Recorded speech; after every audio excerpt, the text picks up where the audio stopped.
Chapter 60. Ah! The crowd exclaimed in shock. This move came too abruptly, and many people couldn't react in time. Not good. Wei Hao's face paled in fright. He had just followed Wang Chang's instructions and split the metal mountain apart. He didn't expect that someone would make a move on him. Furthermore, this person's cultivation was higher than his, and he wasn't a match for him at all. Wang!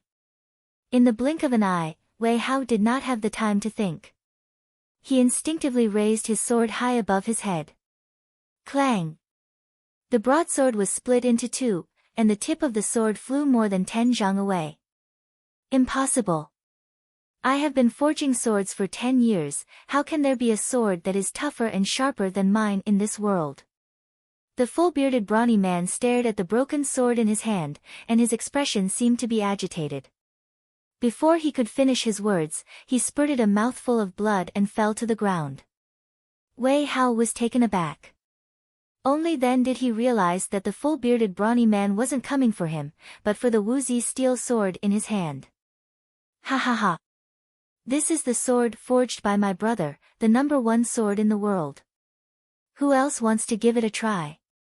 After a moment of silence, Wei Hao suddenly turned around and raised the woozy steel sword high up with a proud expression. Wei Hao had been on tenterhooks in this duel, worried that Wang Chong wouldn't be able to match up to him, and that he would have to pay an astronomical sum of compensation. Yet, Wei Hao didn't expect his brother to be so formidable. There were so many prestigious swordsmithing clans, smiths, but none of them could match up to his brother. Even the ferocious-looking full-bearded brawny man spurted blood in anger, as though he couldn't accept that there was a sword that was more formidable than him in the world. Wei Hao felt incomparably proud to have such a brother. This is my brother. This is my brother. Did you all see that? Did you all see that? Wei Hao stood in front of the Bluebottle Pavilion in high spirits. If he could, he would have loved to tell the entire world what he was thinking. Ha ha ha, is there no one? Since you all aren't going to compete with me, I will represent my brother to compete with you all. Wei Hao burst into laughter. Suddenly, he leaped up to the 2nd floor, and using the railing, he leaped up to the 3rd floor. Not good. On the Bluebottle Pavilion, the participating clans immediately reacted, and their faces paled in shock. Wait! We admit defeat. I don't want to compete. Even swordsmithing clans like the Zhang clan, Lu clan, Huang clan, and Qin clan were no match for them, let alone small clans like them. He might not be able to win the sword gamble, but at least he could protect his own sword. Whoosh, whoosh, whoosh. Some people immediately flew out and tried to take down their swords. Unfortunately, it was too late. Clang! In midair, a cold light swept out and the remaining dozen or so swords on the gatehouse were immediately cut into two, clanging as they fell to the ground. Ha ha ha, let's see if you still dare to laugh at my brother. Wei Hao did a somersault in the air and landed steadily on the railing. He held the woozy steel sword in his hand and laughed at the crowd. For the past 7 days, Wei Hao had had enough of these people's taunts, mockery, and ridicule. Now that there was such a rare opportunity, he would not let it go. Young Master Wei, why are you doing this? We have already admitted defeat. An elder from a local swordsmithing clan stared at Wei Hao with an awful expression.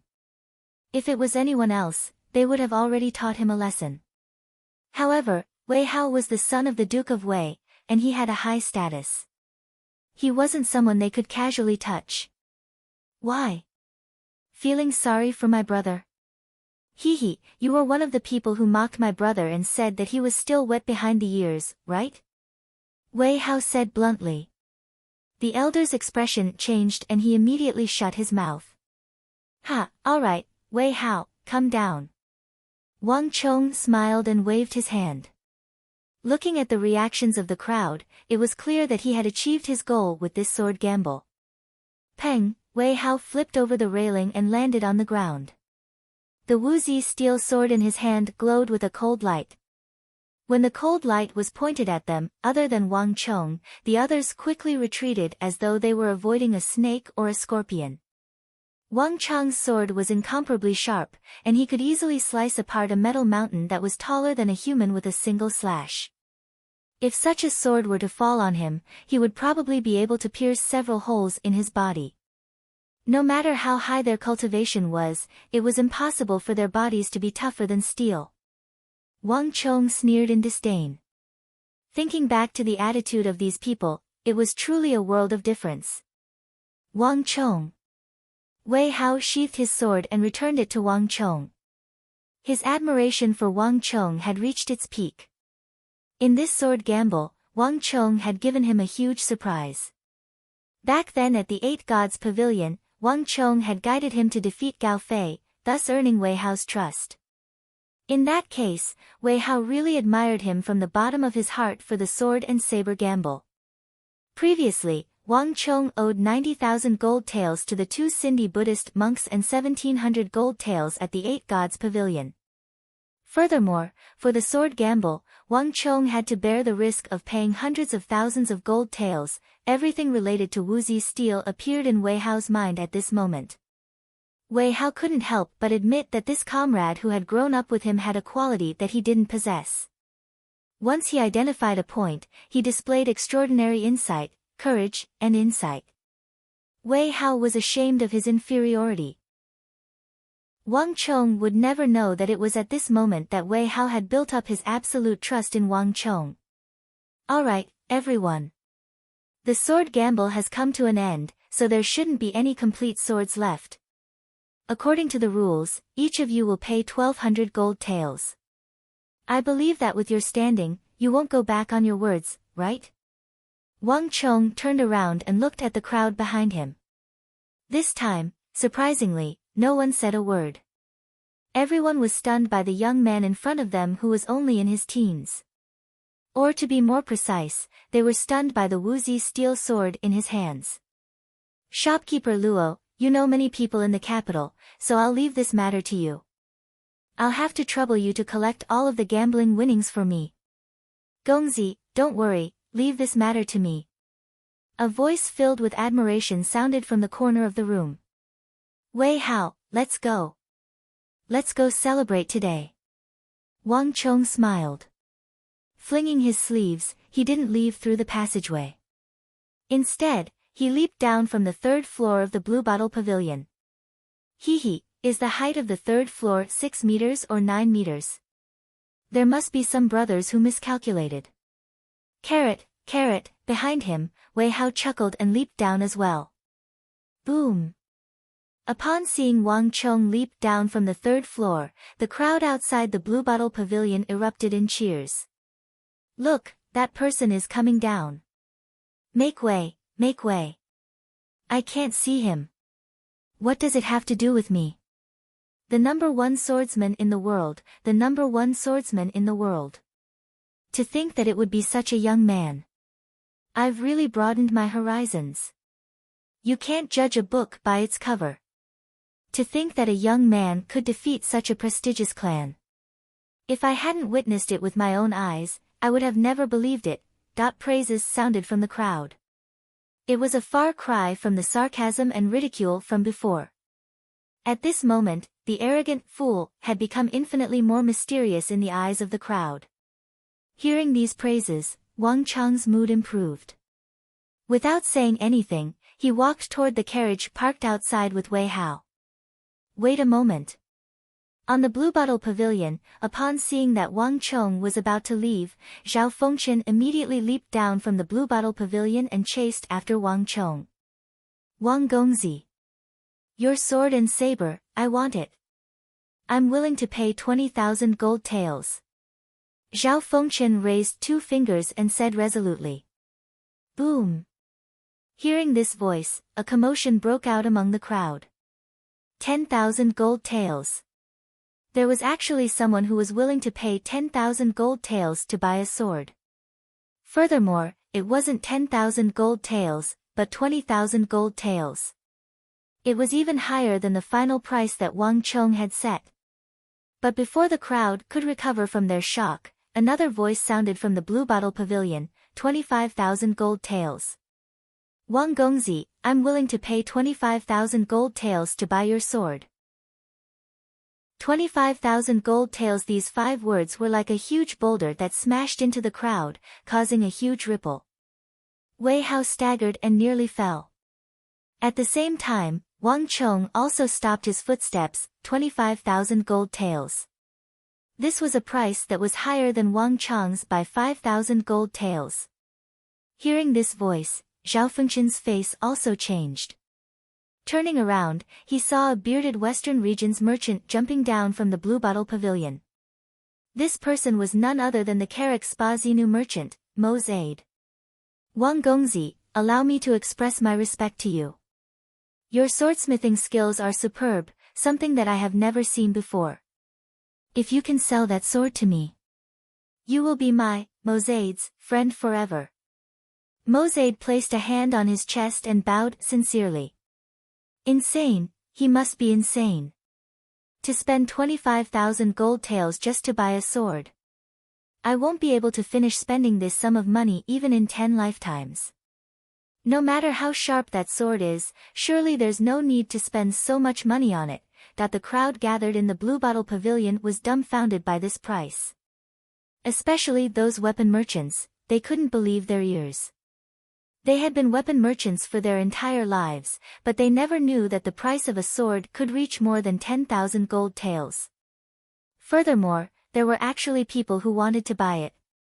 Similarly, the crowd of swordsmithing clans and the shopkeepers of the Blue Bottle Pavilion were also dumbfounded. Clearly, they didn't expect such a sight to occur. Even Huang Jiao, who didn't have a good impression of Wang Chong, was stunned speechless. A business worth tens of thousand gold taels had already surpassed his understanding. He had never come into contact with a business of this level in his entire life. As for Qing Yuqing and the other elders of the swordsmithing clans, even though they didn't say a word, their faces were grim. Instinctively, they felt that this sight would have a huge impact on the swordsmithing clans and the swordsmithing industry. Hee.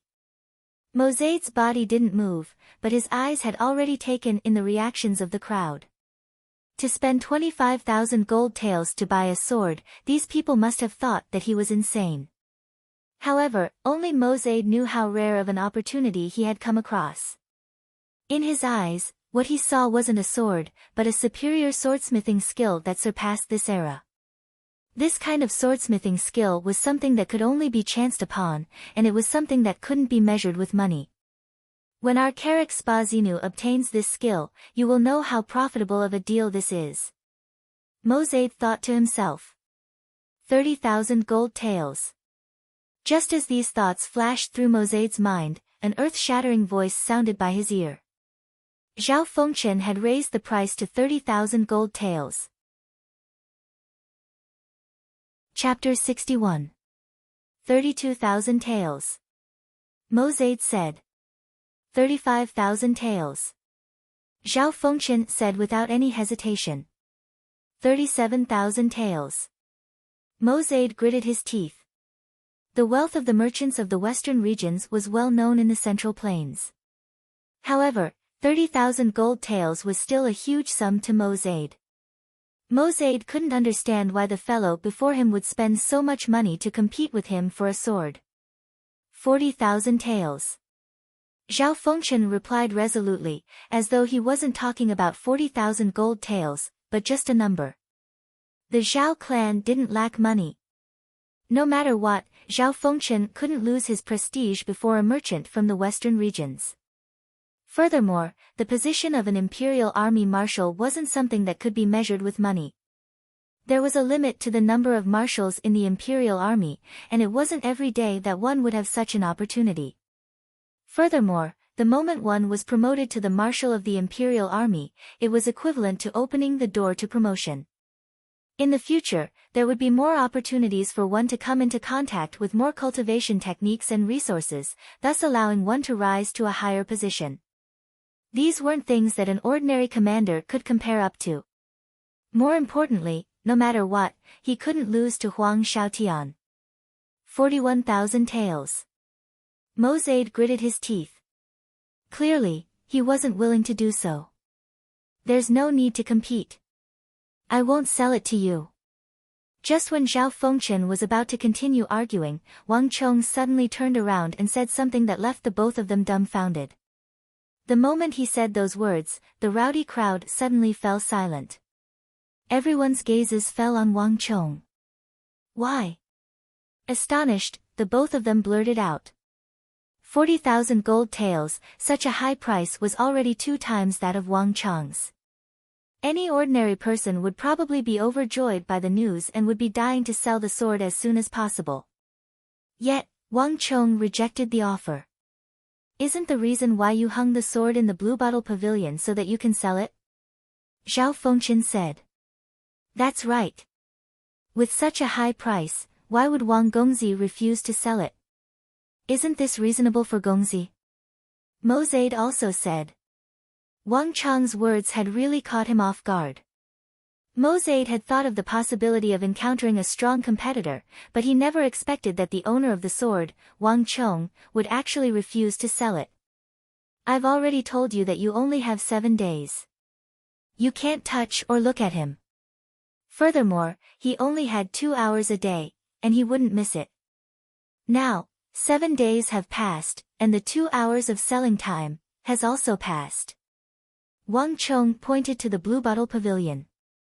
In that instant, Zhao Fengchen, Mo Zaid, Qing Yuqing, Huang Jiao, and the others were all dumbfounded. Only then did everyone remember that Wang Chong had indeed mentioned this rule on the first day. His sword was only for sale for 7 days. No one was allowed to look at it or touch it. Furthermore, it was only for 2 hours a day. Everyone had heard of this rule countless times, but no one took it to heart.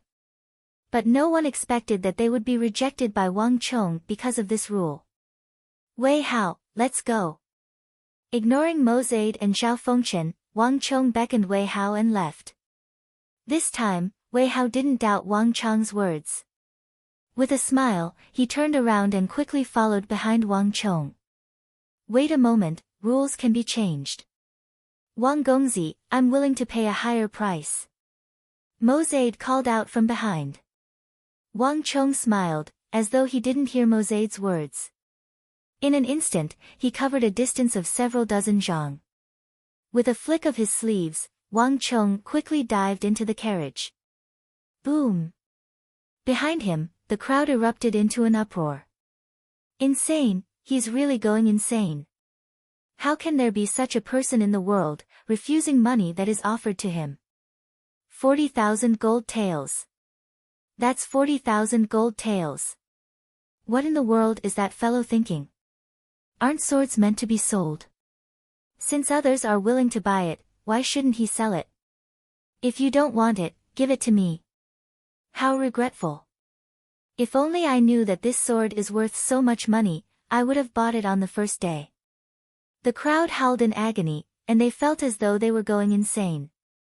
No one knew what Wang Chong was thinking. To many people, this was an opportunity that they could only dream of, and yet Wang Chong had so cleanly rejected it, not the slightest bit tempted. Recalling the precious gems inlaid on Wang Chong's sword, many of them felt their intestines turning green. They beat their chests and stomped their feet in regret. Just the gems inlaid on Wang Chong's Wuzi steel sword alone was worth more than 600 gold taels. However, despite so many people watching it that day, not a single one of them made a move. Even more so, no one expected the sword to be worth so much. Upon thinking of this, the crowd felt a heart-wrenching pain. These scions sure earn money quickly. They don't have to do anything and they can earn a huge sum of money. However, just as the crowd was making a ruckus, no one noticed that in the corner of the crowd, there was a man in his 30s or 40s. He had an unshaven beard and disheveled clothes. He looked like a hooligan, and he was silently watching the direction in which Wang Chong had left. No one knew when this person arrived, and no one knew where he came from. All they knew was that this person had witnessed the entire process of the sword gamble. 32 swords, each losing 1,200 gold taels, adding up to 38,400 gold taels. This is truly a huge sum of money. The man looked in the direction of Wang Chong, and his eyes flashed with an indescribable emotion.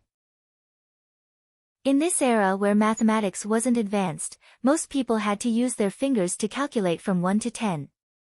However, this hooligan-like man was extremely familiar with the process.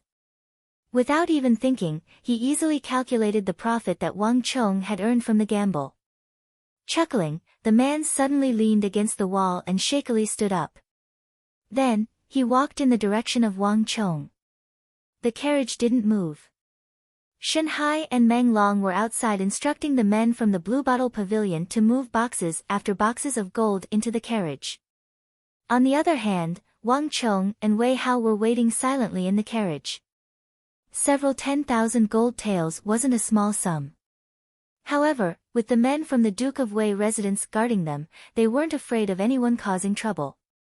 Wang Chong and Wei Hao were waiting for Shen Hai and Meng Long to finish their task. 38,400 gold taels. Once this is done, I won't be too far away from my target of 90,000 gold taels. After settling the problem of the sword duel gamble, Wang Chong felt much more at ease. Without having to sell a single sword, just the sword duel gamble alone had earned him an additional 40,000 gold taels. This was something that Wang Chong didn't expect. Even though he was still a distance away from reaching 90,000 gold taels, Wang Chong wasn't in a hurry. He had his own plans for everything that had happened. After I'm done with this matter, I will be able to focus on my cultivation. Wang Chong quietly said to himself. His hands clasped the back of his head, his body relaxed, and he slowly leaned back against the wall of the carriage. The pressure from the clan was too great, and all sorts of dangers followed him like a shadow. A single misstep could lead to his complete defeat. Under such circumstances, Wang Chong didn't dare to be distracted. Naturally, he wouldn't be able to focus on his cultivation either.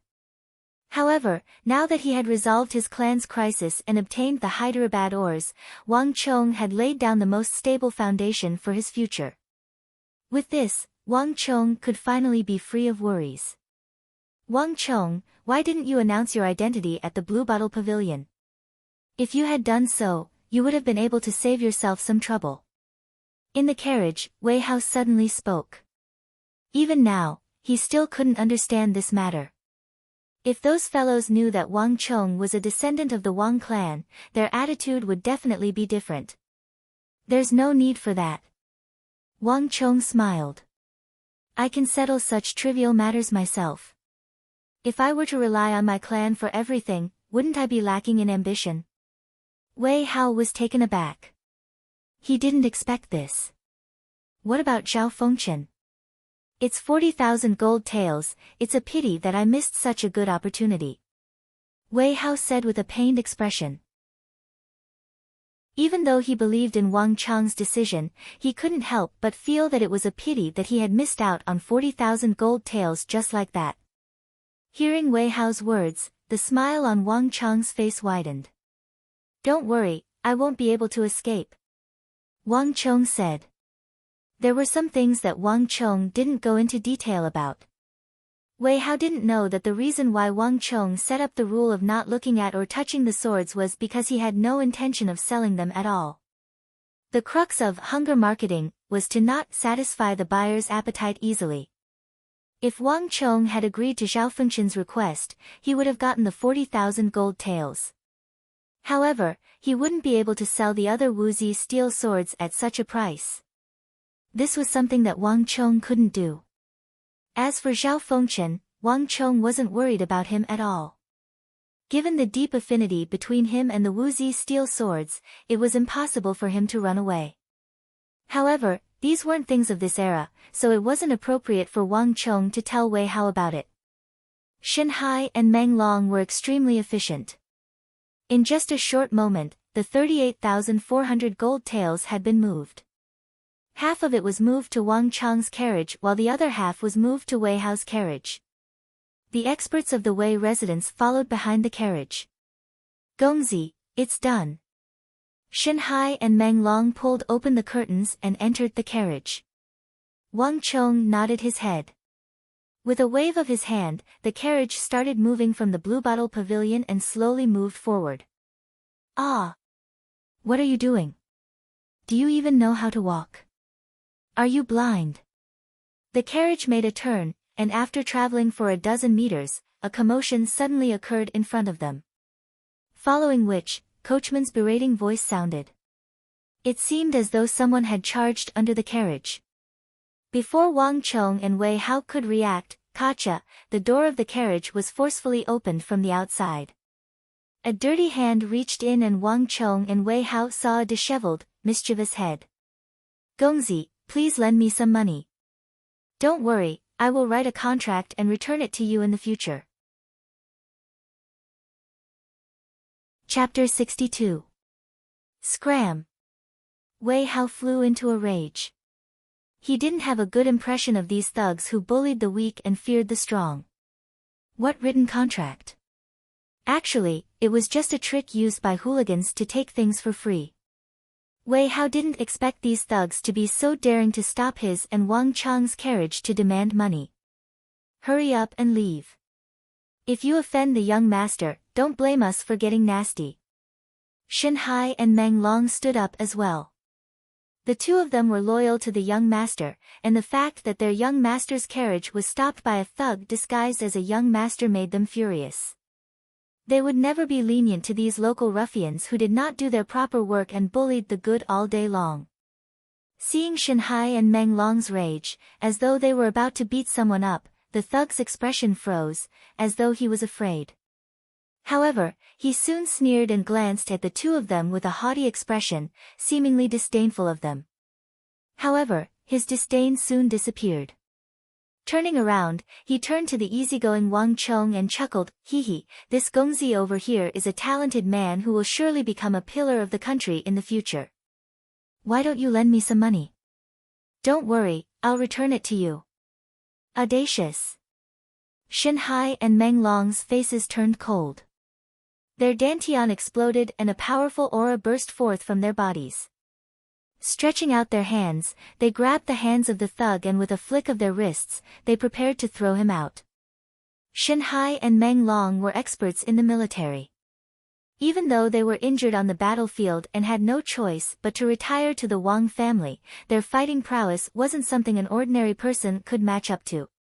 This throw would at least send him 20 zhang away, breaking all the bones in his body. Wait a moment. Wang Chong suddenly stopped the duo. Wang Chong was still deep in thought. With Wei Hao, Shen Hai, and Meng Long around, there was no need for him to worry about such a thug. However, upon hearing the voice and tone of the thug's final words, Wang Chong's heart skipped a beat. These words and this voice were all too familiar to Wang Chong. "Your son is handsome and talented. He will definitely be a pillar of the country in the future." Whenever he met with the young masters of the aristocratic families, he would always have a smile on his face and repeat this iconic catchphrase in the same tone. Although it sounded like a compliment, those who had heard this sentence knew that it wasn't sincere at all. He could repeat the same words in front of hundreds of nobles' disciples, and he wouldn't change a single one of them. In his memory, Wang Chong had heard of it once. Even though they had only met once, Wang Chong would remember this person for eternity. Since then, Wang Chong had never seen this person again. Wang Chong turned his head and carefully sized up the gangster-like man. At first glance, Wang Chong couldn't recognize him at all.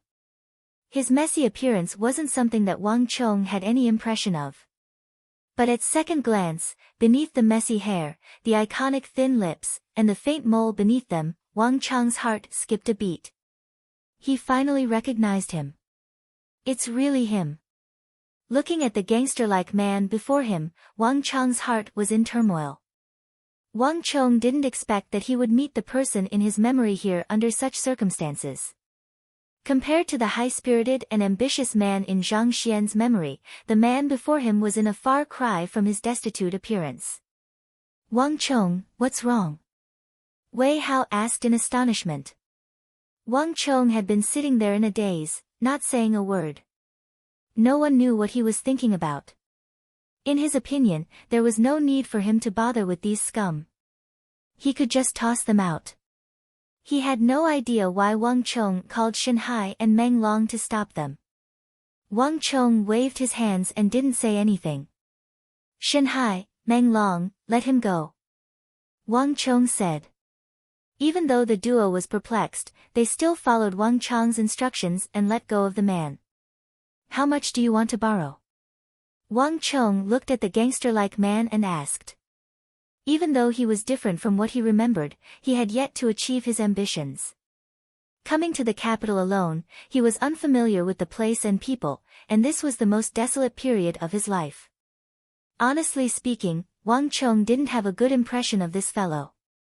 He was hypocritical, and vengeful. But even so, he didn't lack any merits. If he were to form a good relationship with him at this moment, it might be beneficial to him, the Wang clan, the entire Tang dynasty, and his plans. Give me 10 gold taels. No, it's 30 taels, 40 taels. No. Give me 100 gold taels. The gangster-like man offered 10 gold taels, and upon seeing that Wang Chong didn't object to it, he continued to raise the price to 100 gold taels. Bullshit. Even though Wang Chong didn't speak, Wei Hao couldn't help but curse. 100 gold taels. Do you think that it's copper coins? A hooligan who came out of nowhere and was unrelated to them actually dared to open his mouth and ask for 100 taels of gold. It was simply preposterous. Wei Hao dared to bet that this gangster was here for the 38,400 gold taels that Wang Chong earned at the Bluebottle Pavilion. These hoodlums were simply too daring. They actually dared to extort money from the Wang and Wei families. Wei Hao. Wang Chong called out to his childhood friend. Turning around to look at the carriage, he lifted up the black cloth and took out a stack of gold. This is 1,000 gold taels. There's no need for you to return it, take it. Wang Chong pushed the stack of gold to the man. In an instant, the entire carriage fell silent.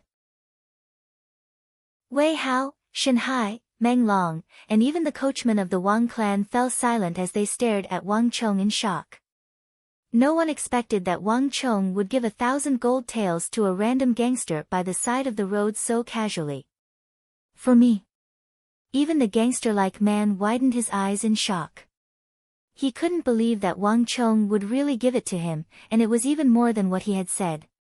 Do I look like I'm lying? Wang Chong smiled. Wang Chong. Wei Hao couldn't help but exclaim. No matter how much money he had, he shouldn't give it to a gangster like him. Thank you, thank you. Hearing Wei Hao's voice, the man's heart skipped a beat.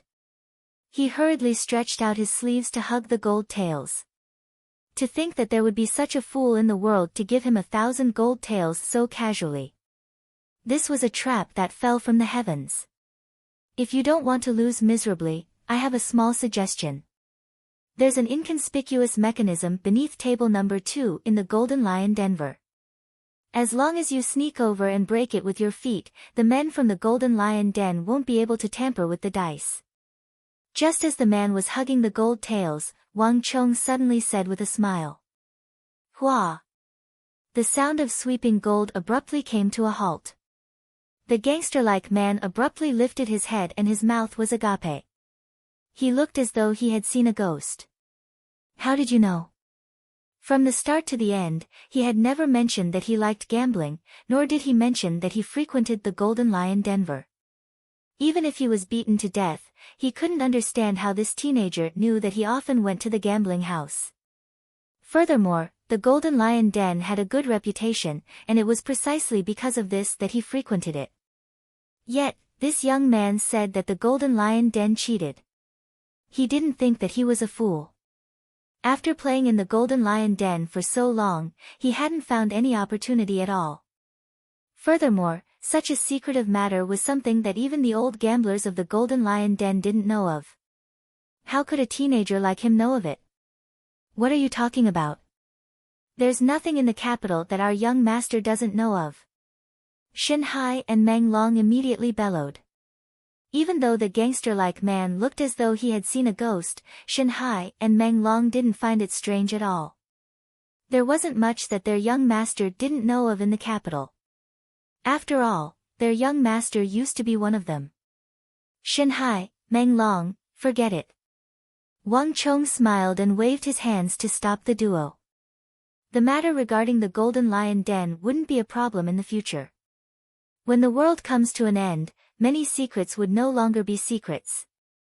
That was because the one who revealed the secret was one of their own. However, it was unlikely that anyone had discovered this secret yet.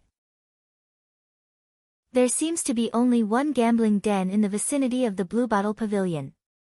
Other than the Golden Lion Den, I really can't think of any other place. Also, if you don't want to lose everything, the best solution is to not gamble at all. After saying those words, Wang Chong knocked on the carriage twice and the carriage slowly moved forward. This was the first time he came into contact with this future big shot, so it was sufficient for him to leave behind 1,000 gold taels. Too much was as bad as not enough. Saying too much might not necessarily be a good thing. Which clan's gongzi is this? Weird. The thuggish man stood in a daze, silently watching Wang Chong's carriage disappear into the distance, unable to say a single word. Even though he was currently in dire straits, he had never thought highly of those scions of nobility. It was because he looked down on them that he acted so brazenly. But that youth, that teenager, the impression he had given him was too strange. Who cares? It's rare to meet such a fool. I'll go and have some fun first. The gangster-like man hid the gold in his arms tightly and then walked away. This book is a fantasy novel. Due to the needs of the plot, there's no need to question how he was able to carry 100 jin in his arms. Carrot, carrot. Ha ha ha, everyone, look who's here. It's the imperial brother-in-law. Hee, he's the imperial brother-in-law and I'm a descendant of the royal family. At the moment the hoodlum-like man stepped into the Golden Lion Den, the foul atmosphere in the hall immediately burst into laughter. The gamblers in the surroundings seemed to be familiar with him and they began mocking him. Hearing the eerie laughter from the surroundings, the gangster-like man halted his footsteps and his face flushed. You bunch of snobbish bastards, one day, I'll make all of you grovel beneath my, Yang Zhao's, feet. The gangster-like man thought furiously. Chapter 63. Seeing that Wang Chong had already paid the 1,000 gold taels to the other party, Wei Hao didn't say anything more. Setting off from the Bluebottle Pavilion, Wang Chong brought Wei Hao, Shanghai, and Meng Long to a tavern to celebrate. Then, the carriage set off. However, it didn't return to the Wang family residence. Instead, it circled around the capital before arriving at the place where the two Sindhi Buddhist monks were staying, the White Agate Jewelry Shop. Masters, there is a total of 37,000 gold taels here. Place it all here. As for the rest, according to our previous agreement, I will send people to deliver it to Sinlu in the form of various rations.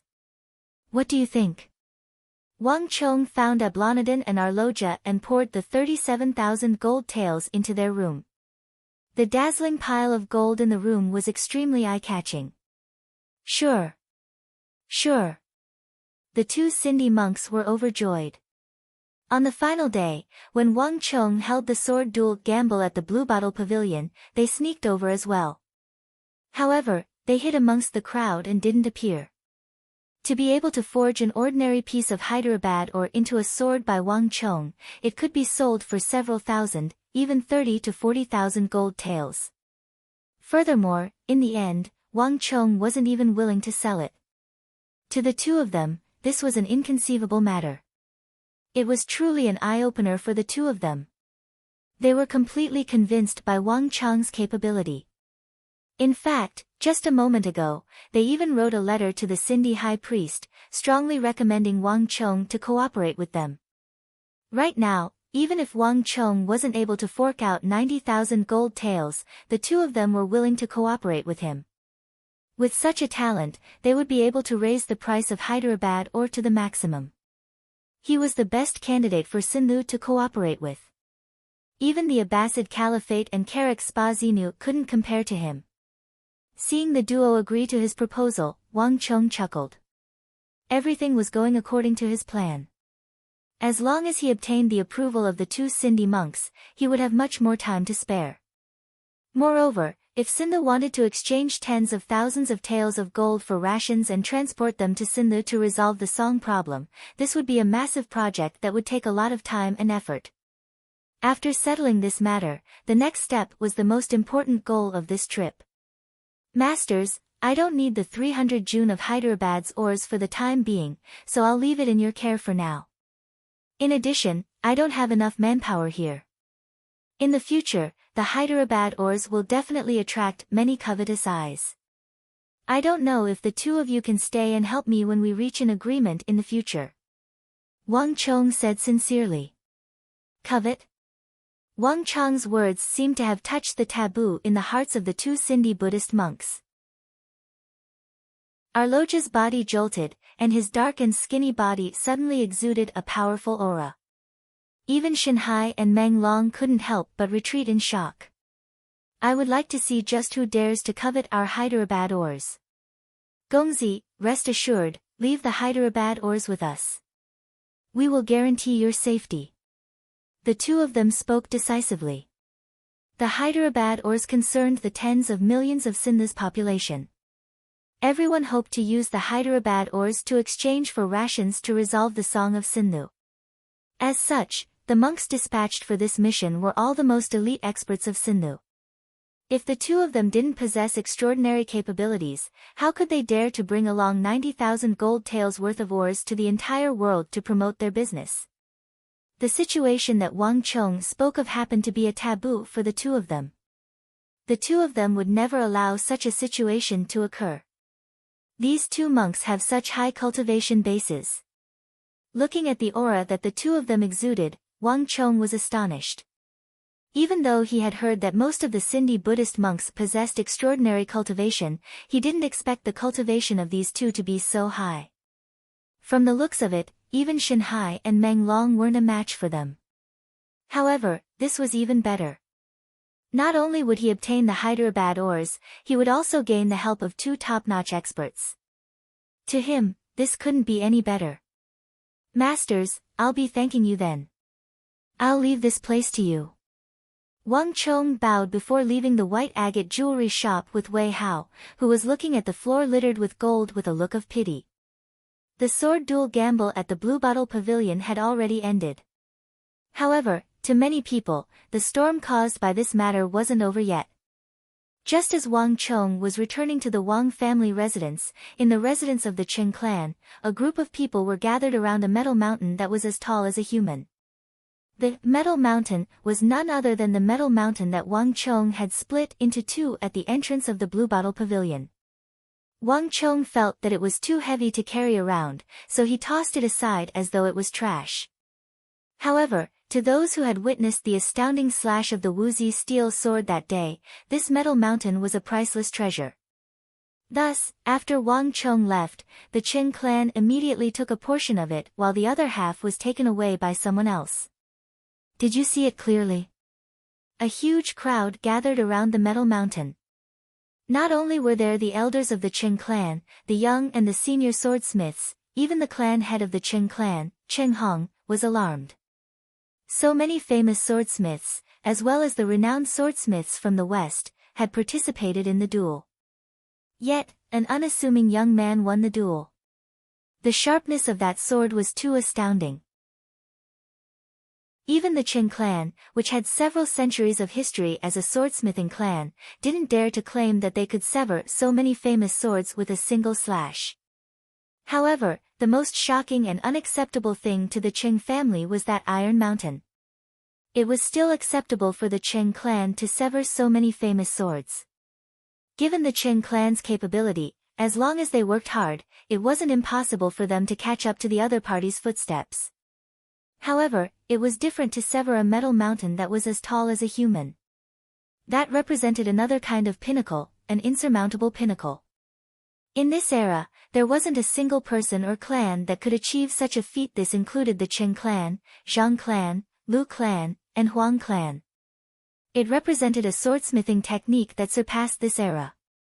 There was an insurmountable gap between the swordsmithing techniques that the various clans possessed and this technique. This wasn't something that could be caught up within a few decades or centuries. Such a conclusion was hard for the Qing clan to accept. Thus, their first reaction was disbelief and impossible. Wang Chong must have done something to the Metal Mountain. Thus, after the duel, the elder of the Qing clan, Qing Yuqing, snatched half of the Metal Mountain and transported it back to the Qing clan residence. Clan head, we've already observed it for a long time. The cut on the Metal Mountain is as smooth as a mirror, and it seems like it was made with a single slash. This isn't something that can be done by a human.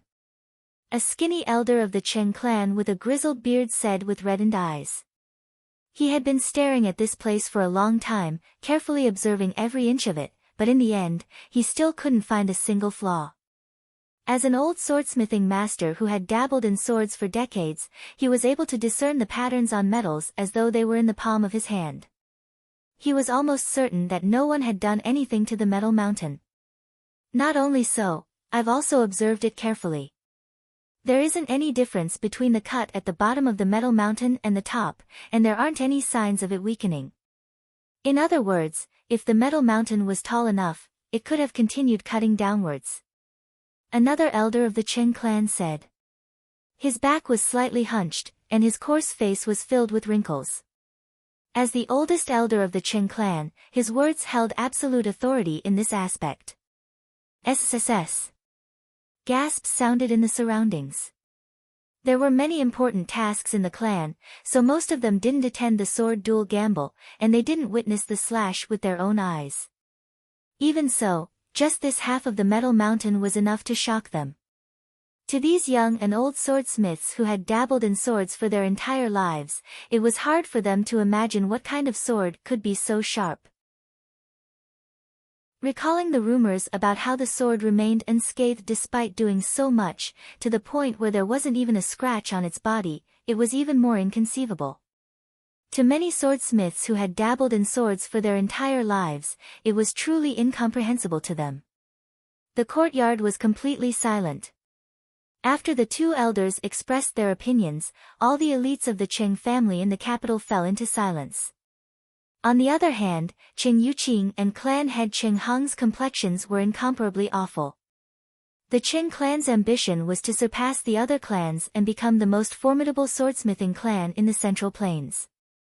All along, the Qing clan had thought that the greatest threat and competitor would come from the Zhang clan, Huang clan, or Lu clan. Never in their wildest dreams could they have imagined that the final victor would be a young lad of unknown origins. Bring me my sword. Clan head Qing Hong suddenly spoke up. Clan head. Upon hearing those words, everyone's face paled in fright. Even Qing Yuqing's face darkened, and he hurriedly tried to dissuade the clan head. Clan head, you mustn't. You mustn't destroy the ancestral sword because of this matter. In the Qing clan, there was only a single sword that belonged to the clan head, and that was the clan guardian sword forged by the founder of the Qing clan. Even though such a sword was worthy of the clan head's admiration, for the past few centuries, the clan head had only placed it on the ancestral altar, worshipping it day and night. He didn't dare to take it down, needless to say, use it. This was the foundation of the clan. Even if it was just a piece of wood, the Qing clan wouldn't use it. Otherwise, it would be a huge sin to leave a scratch on it, even if it was as small as the tip of a needle. I said, bring me my sword. Clan head Qing Hong stretched out his arm and spoke once more.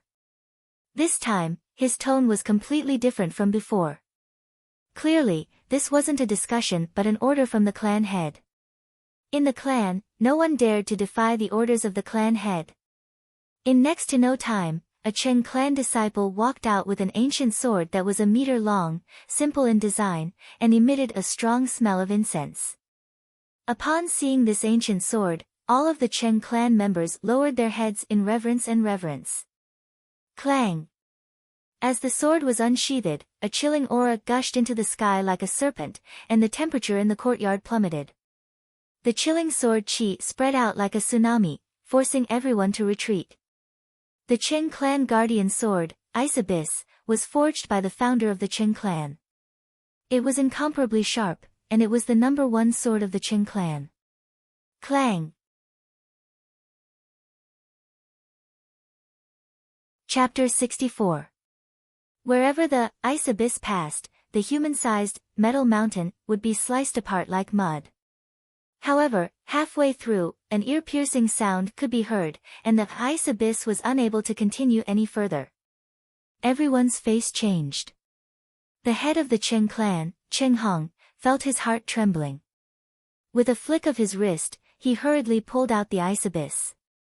His reaction was already very fast, but a few scratches had appeared on the body of the Ice Abyss that was as clear as a cold pond. Even though the scratches were short and thin, not affecting the Ice Abyss at all, everyone couldn't help but feel their hearts ache. This was the Qing clan's guardian sword that had been passed down for centuries, the symbol of the Qing clan. The slightest flaw was unacceptable to them. Clan head, Qing Yuqing couldn't help but say. This was the result of forcefully using a sword to hack at the Ice Abyss beyond one's capabilities. If one were to hack at it any further, the flaw would be even greater. However, the culprit, Qing Hong, stared at the scratches on the body of the sword in a daze, as though he didn't hear anything. It was as though he had suffered a huge blow. Half. It can only reach half. The Ice Abyss was forged by our Qing clan's ancestor. It took 10 years for this sword to be forged, and it can easily slice through armor made of well-tempered steel. Such a sword only appears once every 10 years. How can there be such a sword in the world that is even more formidable than the one forged by our Qing clan's ancestor? I don't believe it, I don't believe it. Investigate. Investigate it for me. I must know who that Wang Chong is. The voice of the head of the Qing clan, Qing Hong, echoed in the entire Qing clan residence. At the same time, a group of people had also gathered in the residence of the Zhang clan in the capital. They were all gathered in a circle. However, different from the Qing clan, on the stone table of the Zhang clan, there was a black and ugly piece of metal that was only as thick as a pinky. What do you all think? The head of the Zhang clan was in his 40s. Dressed in a white robe that reached the ground, he looked gentle and elegant. Instead of a blacksmith, he looked more like a teacher. The matter at the Blue Bottle Pavilion didn't just catch the other clans off guard, the Zhang clan was caught off guard as well. However, the only thing that was different from the others was that up until now, the others were still confused and didn't know what was going on.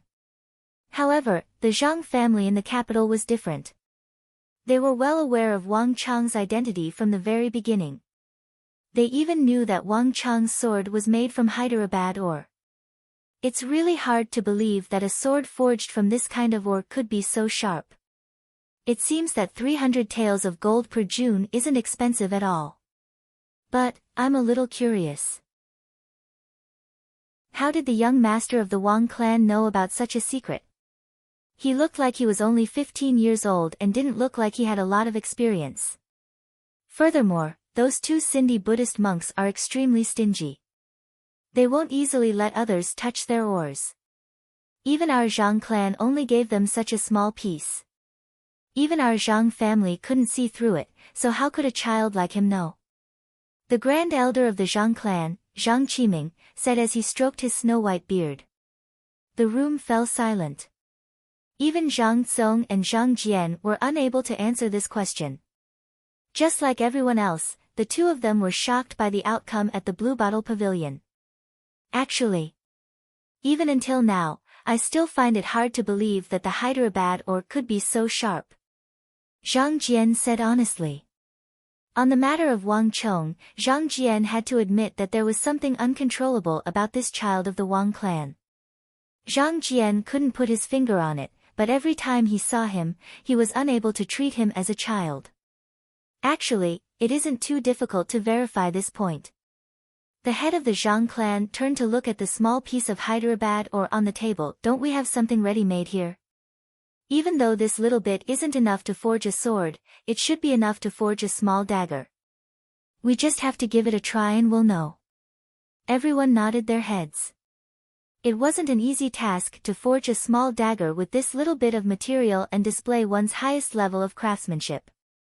This was something that none of the other clans were capable of. However, the Zhang clan was different.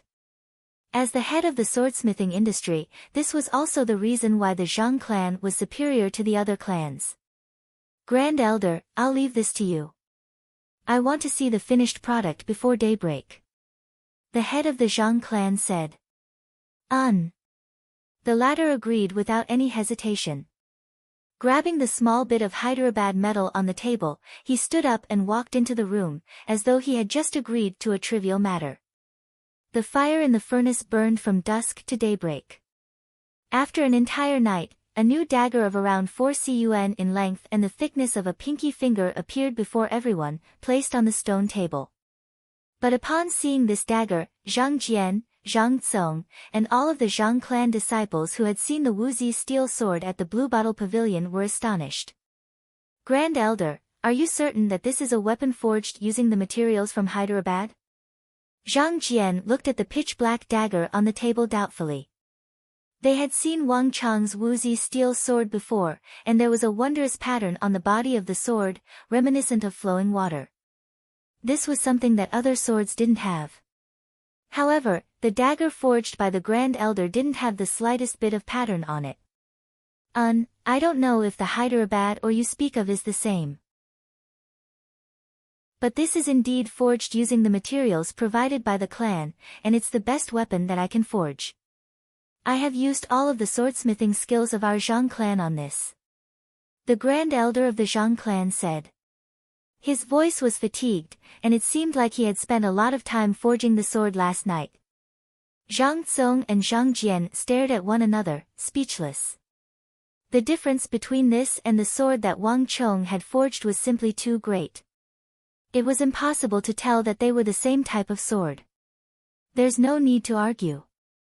There's no need to doubt the Grand Elder's skills. The white-robed head of the Zhang clan stepped forward, took the dagger forged using the Hyderabad ore, and held it in his hands. Bring a sword over. Soon, a disciple brought a sword over. This sword was of the same tier as the sword that the Zhang clan had sent to the Blue Bottle Pavilion for the duel gamble. Clang! The weapons clashed, and a sharp whistle sounded in the air. A cut appeared on the sword in the right hand of the Zhang clan's clan head. The dagger cut deeply into it, but the sword didn't break into two. Those present were all elites of the Zhang clan, and it was clear that the dagger forged by the Grand Elder was superior to the Zhang clan's sword in the clan head's right hand. However, it was still a far cry from the level of Wang Chang's sword, which was able to sever dozens of famous swords in a single strike. Upon seeing this result, even the Grand Elder fell silent. Even though he wasn't present at the Blue Bottle Pavilion's duel gamble, he had heard a lot about it from the disciples of the clan. Clearly, the weapon that he forged was still a far cry from the unique #1 sword in the world. Clan head, if the news from the Blue Bottle Pavilion is true, and the materials used are consistent, then Wang Chang's sword is forged from Hyderabad ores. At the very least, there's one thing that we can be sure of. The reason why the sword is so sharp isn't just because of the Hyderabad ores. There must be an incredible swordsmithing technique as well. Furthermore, this swordsmithing technique is even more formidable than the one used by our Zhang clan. The Grand Elder had a fatigued expression as he spoke, but at this moment, he suddenly opened his eyes, and a sharp glint shot out from his eyes. I suggest that no matter what, we should maintain a friendly relationship with the Wang clan and that Wang Chong. If we can obtain that unique swordsmithing technique, our Zhang clan will definitely be able to surpass the other clans and become the #1 swordsmithing clan in the Central Plains. The Grand Elder's words determined the future direction of the Zhang clan. This night was destined to be a sleepless one for many of the prestigious clans who participated in the duel gamble. Zhang, Huang, Cheng, and Lu clans had their candles lit all the way until dawn. The same situation was occurring in the imperial army as well. However, different from those prestigious clans who were concerned about the swordsmithing and its materials, Zhao Fengchen was concerned about something else. In the duel gamble, Zhao Fengchen's greatest harvest was the discovery of an unparalleled sword. However, the only thing that Zhao Fengchen didn't expect was that he wasn't able to buy a single sword despite offering a high price of 40,000 gold taels. Just like the first time they met, the young man named Wang Chong rejected him without any hesitation. This was the second time.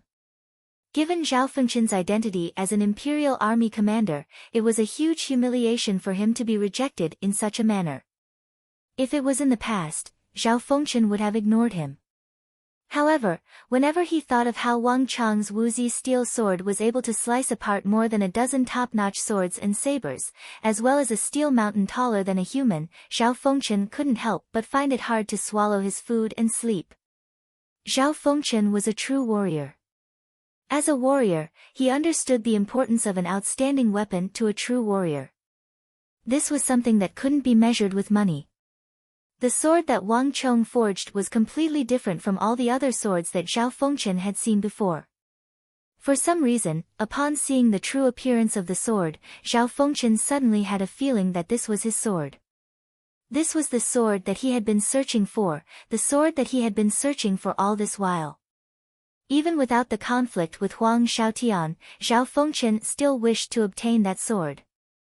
Zhao Fengchen didn't know who Wang Chong was, nor was he aware of his background. However, even though Wang Chong had left, he had left his name behind. Furthermore, given his close relationship with the Wei clan Gongzi, as long as Zhao Fengchen wanted to investigate his background, it wasn't too difficult. Lord, just when the candle flame was extinguished and the sun was rising, a flurry of panting footsteps could be heard. How is it? Seated on the floor, Zhao Fengchen supported his chin with his hand and abruptly lifted his head. Lord, I've found it.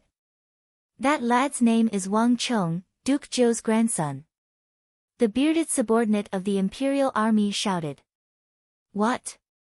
Hearing those words, Zhao Fengchen's face darkened and his heart turned cold. Zhao Fengchen didn't know who Wang Chong was, but there wasn't a single person in the Central Plains who didn't know of Duke Zhou. Chapter 65. If the other party was really a descendant of Duke Zhou, even though Zhao Fengchen was an imperial army commander and had the backing of the Zhao clan, he wouldn't dare to act recklessly. What was more troublesome was that these scions of nobility didn't lack money at all.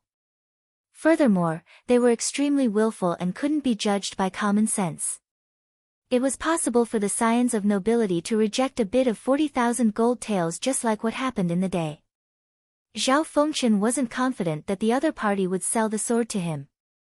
The bearded subordinate had followed Zhao Fengchen for many years, so how could he not know what Zhao Fengchen was thinking?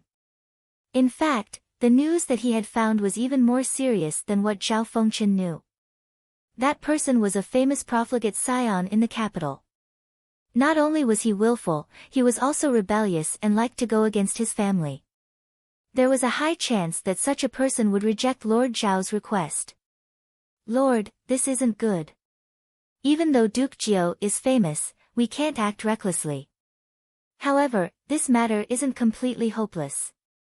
The bearded subordinate from the imperial army suddenly said. Oh. A gleam flashed across Zhao Fengchen's eyes. What do you mean? I had my brothers investigate the matter, and by chance, I found out that that lad has an uncle who is serving in our imperial army. He's a minor guard at the northern gate. Even though we can't act recklessly on the matter regarding the sword, if Lord were to meet that uncle of the Wang clan, it might be better than going to the Wang clan personally. The bearded subordinate of the imperial army offered his advice. This time, Zhao Fengchen was truly surprised. There were 4 gates in the royal palace. The north, south, east, west, and west was where the Son of Heaven resided. Since the Son of Heaven resided in the north, who would dare to reside above him? Thus, even though it was known as the Northern Gate, it was usually closed.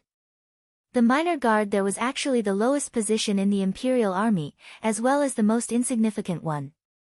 Zhao Fengchen didn't expect that the son-in-law of Duke Zhou would be serving in such a place. It probably has something to do with the Yao clan. Zhao Fengchen thought. The imperial army was the personal guard of the Son of Heaven. Even though the Yao clan was of high status, there was a limit to how far they could reach in the imperial army.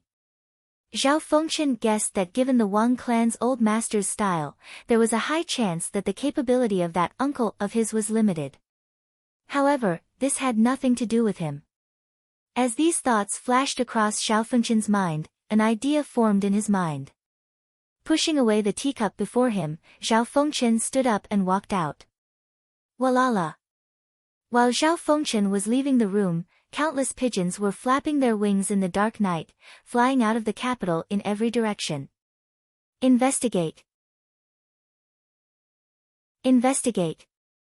Investigate. It's impossible for such a big thing to go unnoticed. In the capital, there's nothing that can be hidden from the swordsmithing clans. If the sword didn't belong to them, then it could only belong to someone else. Deep in the mountains, wild in the mountains, small villages, small towns, all of you. This is my best chance to surpass the great swordsmithing clans. As long as we can find the origin of those treasured swords, we can become the #1 swordsmithing clan in the world. Countless messages were sent in all directions by carrier pigeons. No one believed that the sword and saber in Wang Chang's hand appeared out of thin air. The greatest surprise of participating in the sword duel gamble at the Bluebottle Pavilion was that even the great swordsmithing clans didn't know of the origin of the sword. The swordsmithing industry was inextricably linked, and the forging of a sword involved many aspects. There were ores, swordsmithing masters, furnaces, coal. No one believed that they wouldn't be able to find the slightest trace of the origin of the sword. As long as they could find the origin of the sword in Wang Chang's hand wouldn't be important anymore. To many of the local powers that had been suppressed by the great swordsmithing clans in the capital, this was the best chance to surpass them. Peng peng peng. Early in the morning, before the sun had even risen, the sound of punches could be heard from the backyard of the Wang family residence. Dressed in a gray cultivation technique robe with a belt tied around his waist, Wang Chong was practicing his punches in the courtyard. With the crisis in the clan resolved and the matter regarding the Hyderabad ores settled, Wang Chong's heart, which had been hanging in the air, slowly settled down. Now, he could finally focus on martial arts. Peng peng peng. Wang Chong executed the celestial steps and his fists would either tremble or explode, exerting a tremendous force. The air around him surged, producing a sound reminiscent of a tidal wave. 3 chi away, potted plants as thick as a child's arm trembled from the impact of his punches. The cultivation of Herculean punch required one to focus all of one's strength. Only when the air around one's body and footsteps were moving like tidal waves could one be considered to have grasped the essence of the technique. Wang Chong spent a long time before he finally managed to stretch his meridians and muscles to adapt to the might of the Herculean punch. It's about time, Wang Chong thought. The reason why Wang Chong chose to cultivate the Herculean punch while cultivating the dragon bone art wasn't just because of the might of this fist technique, allowing him to exert strength several times that of his own. More importantly, once he cultivated it to the point where the air around his body was surging, producing a sound reminiscent of a tidal wave, he would be able to utilize the intent of the Herculean punch to stimulate his blood and chi, speeding up the cultivation of the dragon bone art. These two factors complemented each other. Wang Chong had unintentionally discovered this trick. Wang. Closing his eyes, Wang Chong's blood began to surge. Like tidal waves, it flowed through his meridians and blood vessels. Along with the flow of his blood, Wang Chong could feel a weak and refreshing origin energy seeping into his body. Passing through his blood and meridians, the origin energy finally seeped into Wang Chong's bones and marrow. Under the effects of this energy, Wang Chong could clearly feel that the rate at which he cultivated the dragon bone art had increased significantly. Peng! A thought flashed through Wang Chong's mind and he abruptly punched out. Without using any special moves, Wang Chong simply executed the ordinary Herculean punch. Paired with the dragon bone art, he began to cultivate in the backyard of the Wang family residence.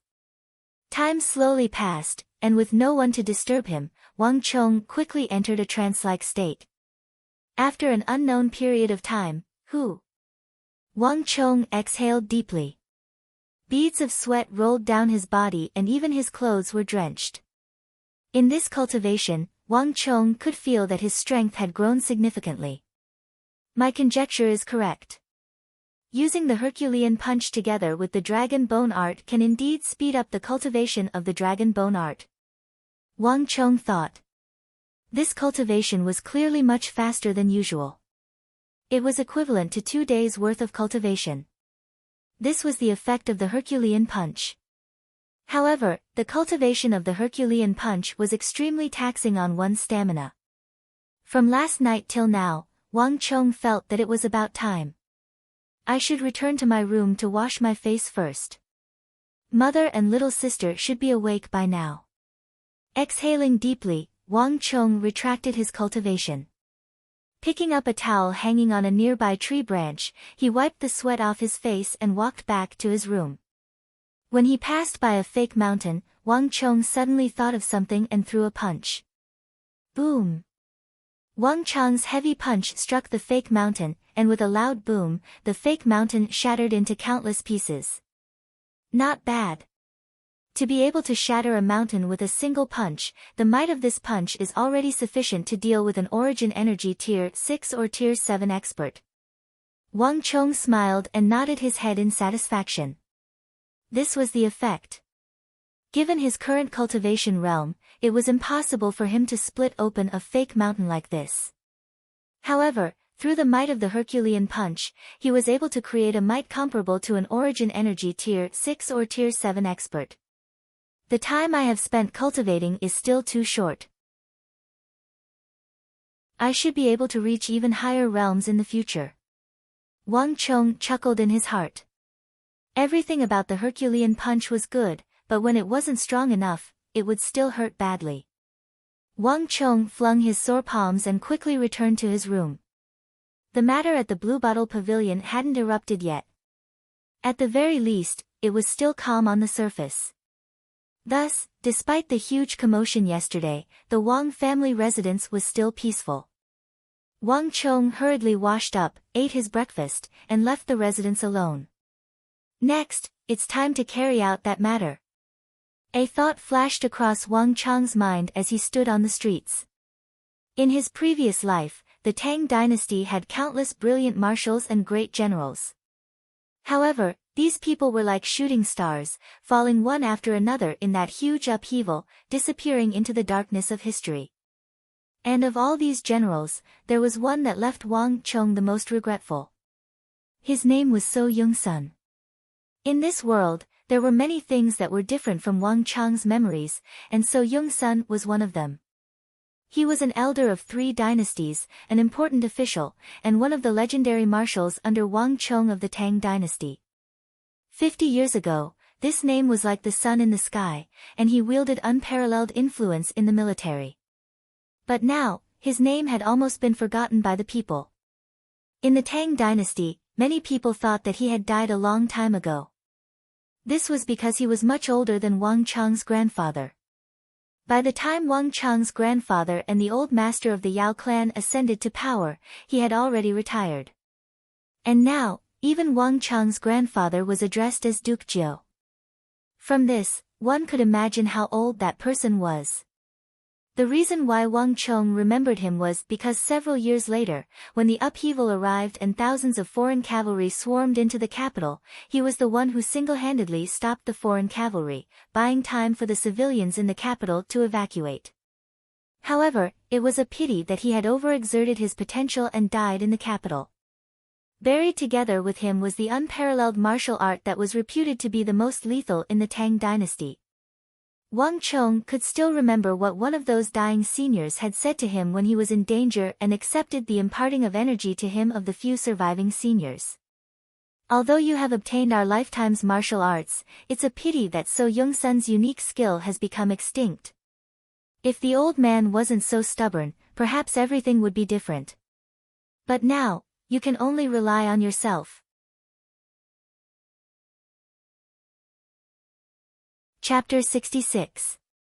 Wang Chong had memorized many martial arts techniques, but none of them could compare to the art of god and demon obliteration created by So Yung-sun old martial Su. In this reincarnation, Wang Chong's greatest wish on the path of martial arts was to obtain the art of god and demon obliteration, the number one technique in terms of lethality, and accomplish what he was unable to accomplish in his previous life. However, it was easier said than done. To obtain the recognition of old martial Su, he had to go through many trials, and it was not an easy task. Character, talent, and strength were all indispensable. Even if he had all of them, he might not be able to succeed. Even during the previous dynasty, when the late emperor asked for a prince to be under the name of So Yung-sun, to be his disciple and inherit his secret art, he was rejected. The difficulty was unimaginable. Moreover, the gates of the Su residence were closed all year round, and one could not even enter, so it was even more impossible. However, Wang Chong knew of a chance, and it might be the only chance to get in touch with this unparalleled old marshal of the Tang dynasty. In his previous life, when he was homeless, Wang Chong met an old servant of the Su family by chance and heard about it. It turned out that it was different from what many people imagined. So Yung-sun did not accept disciples. On the contrary, in the last 10 years of his life, he had been trying to find a qualified successor, and he even did it himself. If not for that old servant, many people would not have known that in the west of the capital, under the 1,000-year-old locust tree, there was a stern, white-haired old man who appeared punctually with a chessboard every day. He was the famous war god So Yung-sun. So Yung-sun had appeared there for 10 years, but no one had noticed him. Even those who had played chess with him did not know his true identity until they died. If Wang Chong wanted to get in touch with So Yung-sun, this was his only chance. To the Ghost Tree district in the west of the city. On the street, Wang Chong hailed a carriage and went straight to the west of the city. The Ghost Tree district in the west of the city was densely packed with people. Many old people and children were playing here. According to the words of the other world, this was actually a public square. Wang Chong got off the carriage and went straight to the old locust tree. I wonder which one is So Yung-sun. Wang Chong thought to himself. There were many people playing chess in the square. It was not easy to find So Yung-sun. Most importantly, Wang Chong had never seen him before.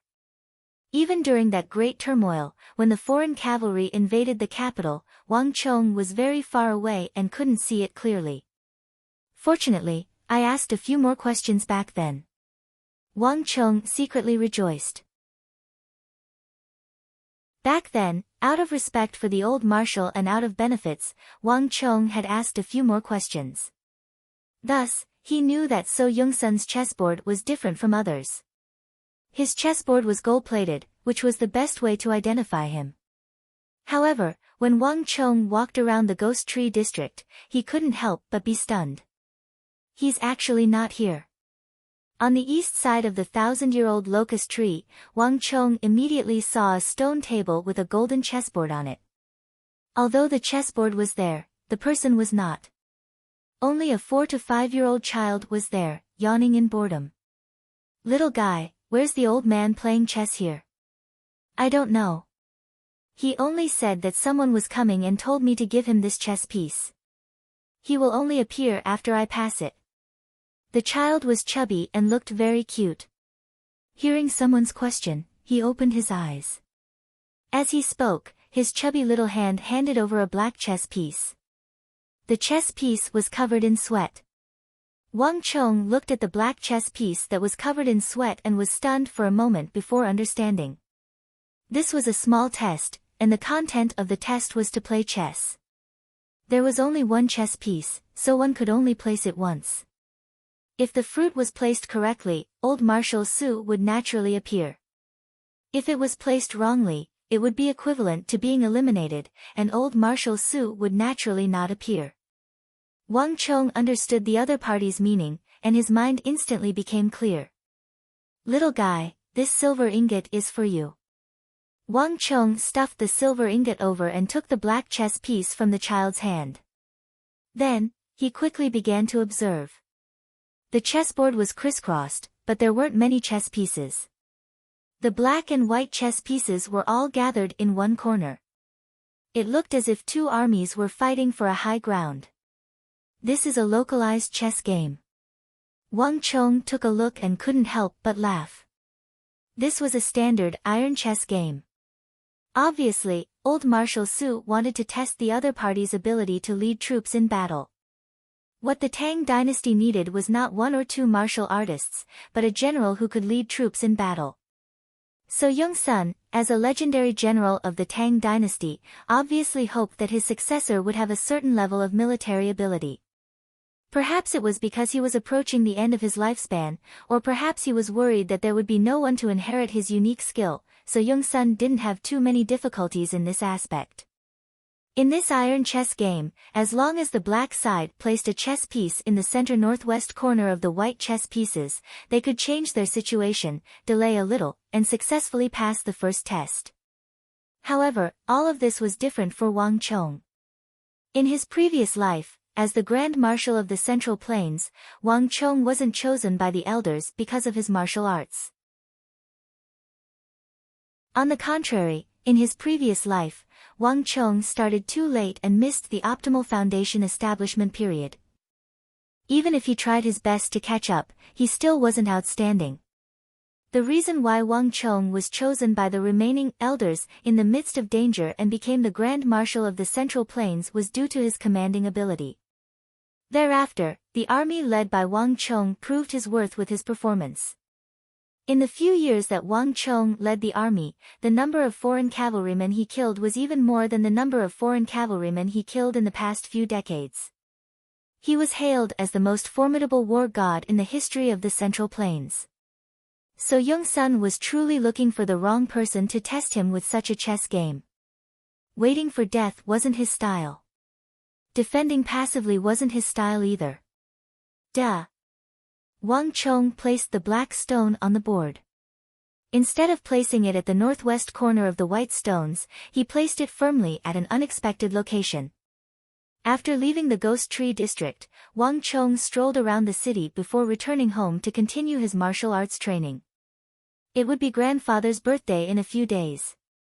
Since the Wang clan was a clan of generals and ministers, martial arts was also part of the examination. Wang Chong didn't dare to be careless in the slightest. Unknowingly, it was already evening. Wang Chong was cultivating the dragon bone art in the backyard when he suddenly heard a commotion. "Brother-in-law, why are you here?" A surprised voice sounded in the front courtyard. It was his mother's voice. "Shu Hua, is Chonger back?" "I'm looking for Chonger." "Chonger? He's cultivating inside." It was his mother's voice. She didn't seem to mind it at all. "It's uncle." Wang Chong retracted his cultivation and was surprised. He recognized that the agitated voice belonged to his uncle, Li Lin. However, it was rare for uncle to come to his house. Even if he did, he would usually be with big aunt Wang Ru Shuang. However, Wang Chong could only hear his uncle's voice and not his big aunt's. This was the first time such a situation had occurred. "Let's take a look." Wang Chong retracted his cultivation and walked in the direction of the voice. Wang Chong met big uncle Li Lin in the main hall. "Chonger, do you have the #1 sword in the world?" Upon seeing Wang Chong, big uncle Li Lin went straight to the point and his voice rose a few octaves. His face was flushed and he seemed extremely agitated. Big uncle Li Lin had a wooden personality and rarely spoke. This was the first time Wang Chong saw him so excited. "Uncle, did someone look for you?" Initially, Wang Chong was perplexed as to why big uncle Li Lin would look for him. However, upon hearing those words, he immediately guessed something. "Chonger, how did you know?" Li Lin was astonished.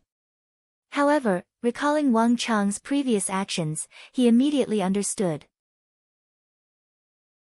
"Chonger, you must have never imagined that it was General Zhao Fengchen.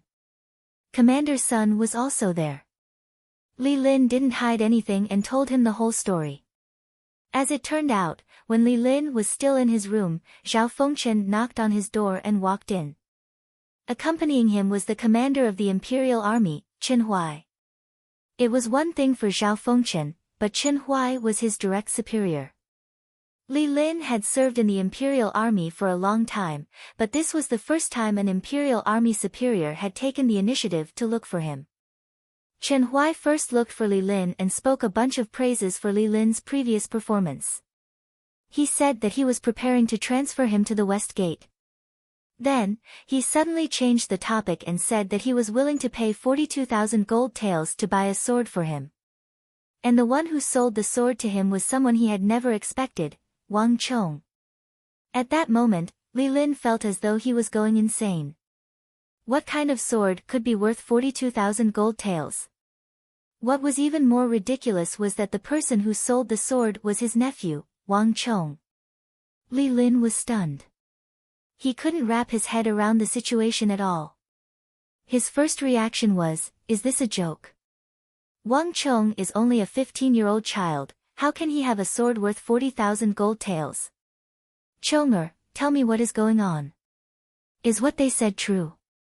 Li Lin grabbed Wang Chong's arm and asked anxiously. Yes.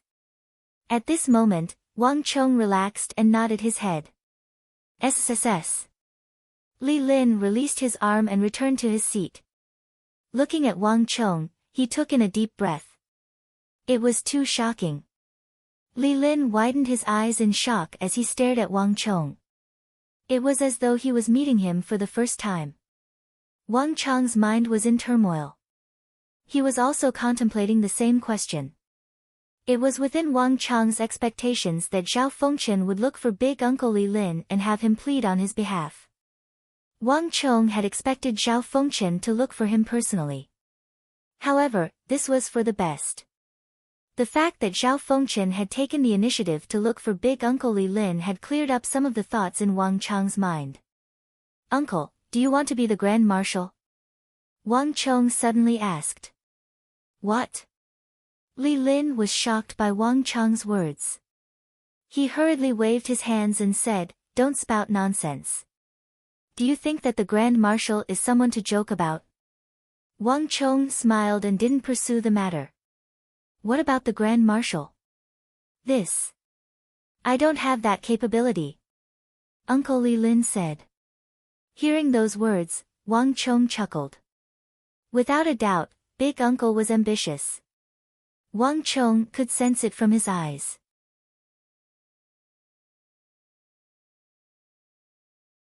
Chapter 67. No one was willing to be left out. There was no one who didn't want a high position. Big Uncle was the same as well, even though he was just a minor guard of the gates. Of everyone in the Wang clan, Big Uncle Li Lin was the least valued. In terms of commanding troops and commanding subordinates, he couldn't match up to his father. In terms of fighting prowess, he couldn't match up to Little Uncle, and in terms of political maneuvers, he couldn't match up to Big Uncle. Therefore, when he became the young guard of the palace gate, his grandfather never helped him again. Grandfather thought that Uncle wasn't capable enough to be of great use. As a minor guard of the North Gate, even though his position wasn't high, it was far from the whirlpool. His safety was sufficient to protect his big aunt and uncle for the rest of their lives. However, Wang Chong's view was different from his grandfather's. Toward big aunt and uncle, Wang Chong was filled with gratitude. In his previous life, when the Wang clan was in trouble, big aunt and uncle were the ones who helped the Wang clan out. On top of that, uncle might not be outstanding, but his character wasn't bad. He was a qualified soldier. Back then, in that calamity, quite a number of Imperial Army members fled. However, Uncle Li Lin, a minor guard of the North Gate, fearlessly gathered the Imperial Army to form a defensive line. In the end, he died on the battlefield. Wang Chong would always remember his back view when he left. Broad, sturdy, and imposing. A person's capabilities could be nurtured later on. Grandfather only saw one side of him, but he didn't know that there was another side hidden within him. If he was given a chance and groomed, Uncle would be able to become an independent figure. And Zhao Fengchen was the best opportunity that came knocking on his door. What better opportunity could there be than to follow this future Grand Marshal of the Imperial Army? Uncle, do you believe in me? Wang Chong looked at Uncle Li Lin and suddenly asked. Li Lin was taken aback. If it was in the past, when Wang Chong was only 15, he would only laugh at Wang Chong's words. However, after the previous incident, Li Lin didn't dare to underestimate this nephew of his anymore. In truth, no one in the Wang clan dared to underestimate Wang Chong anymore. If it weren't for him, the Wang family would have fallen into a great crisis. Furthermore, the reason why Zhao Fengchen and Shen Huai sought him out was also due to Wang Chong.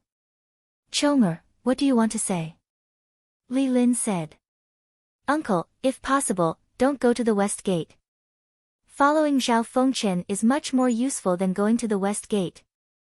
Wang Chong said solemnly. But Zhao Fengchen might not agree to it. Regardless of whether he was heading to the West Gate or following Zhao Fengchen, Li Lin felt as though he was in a dream.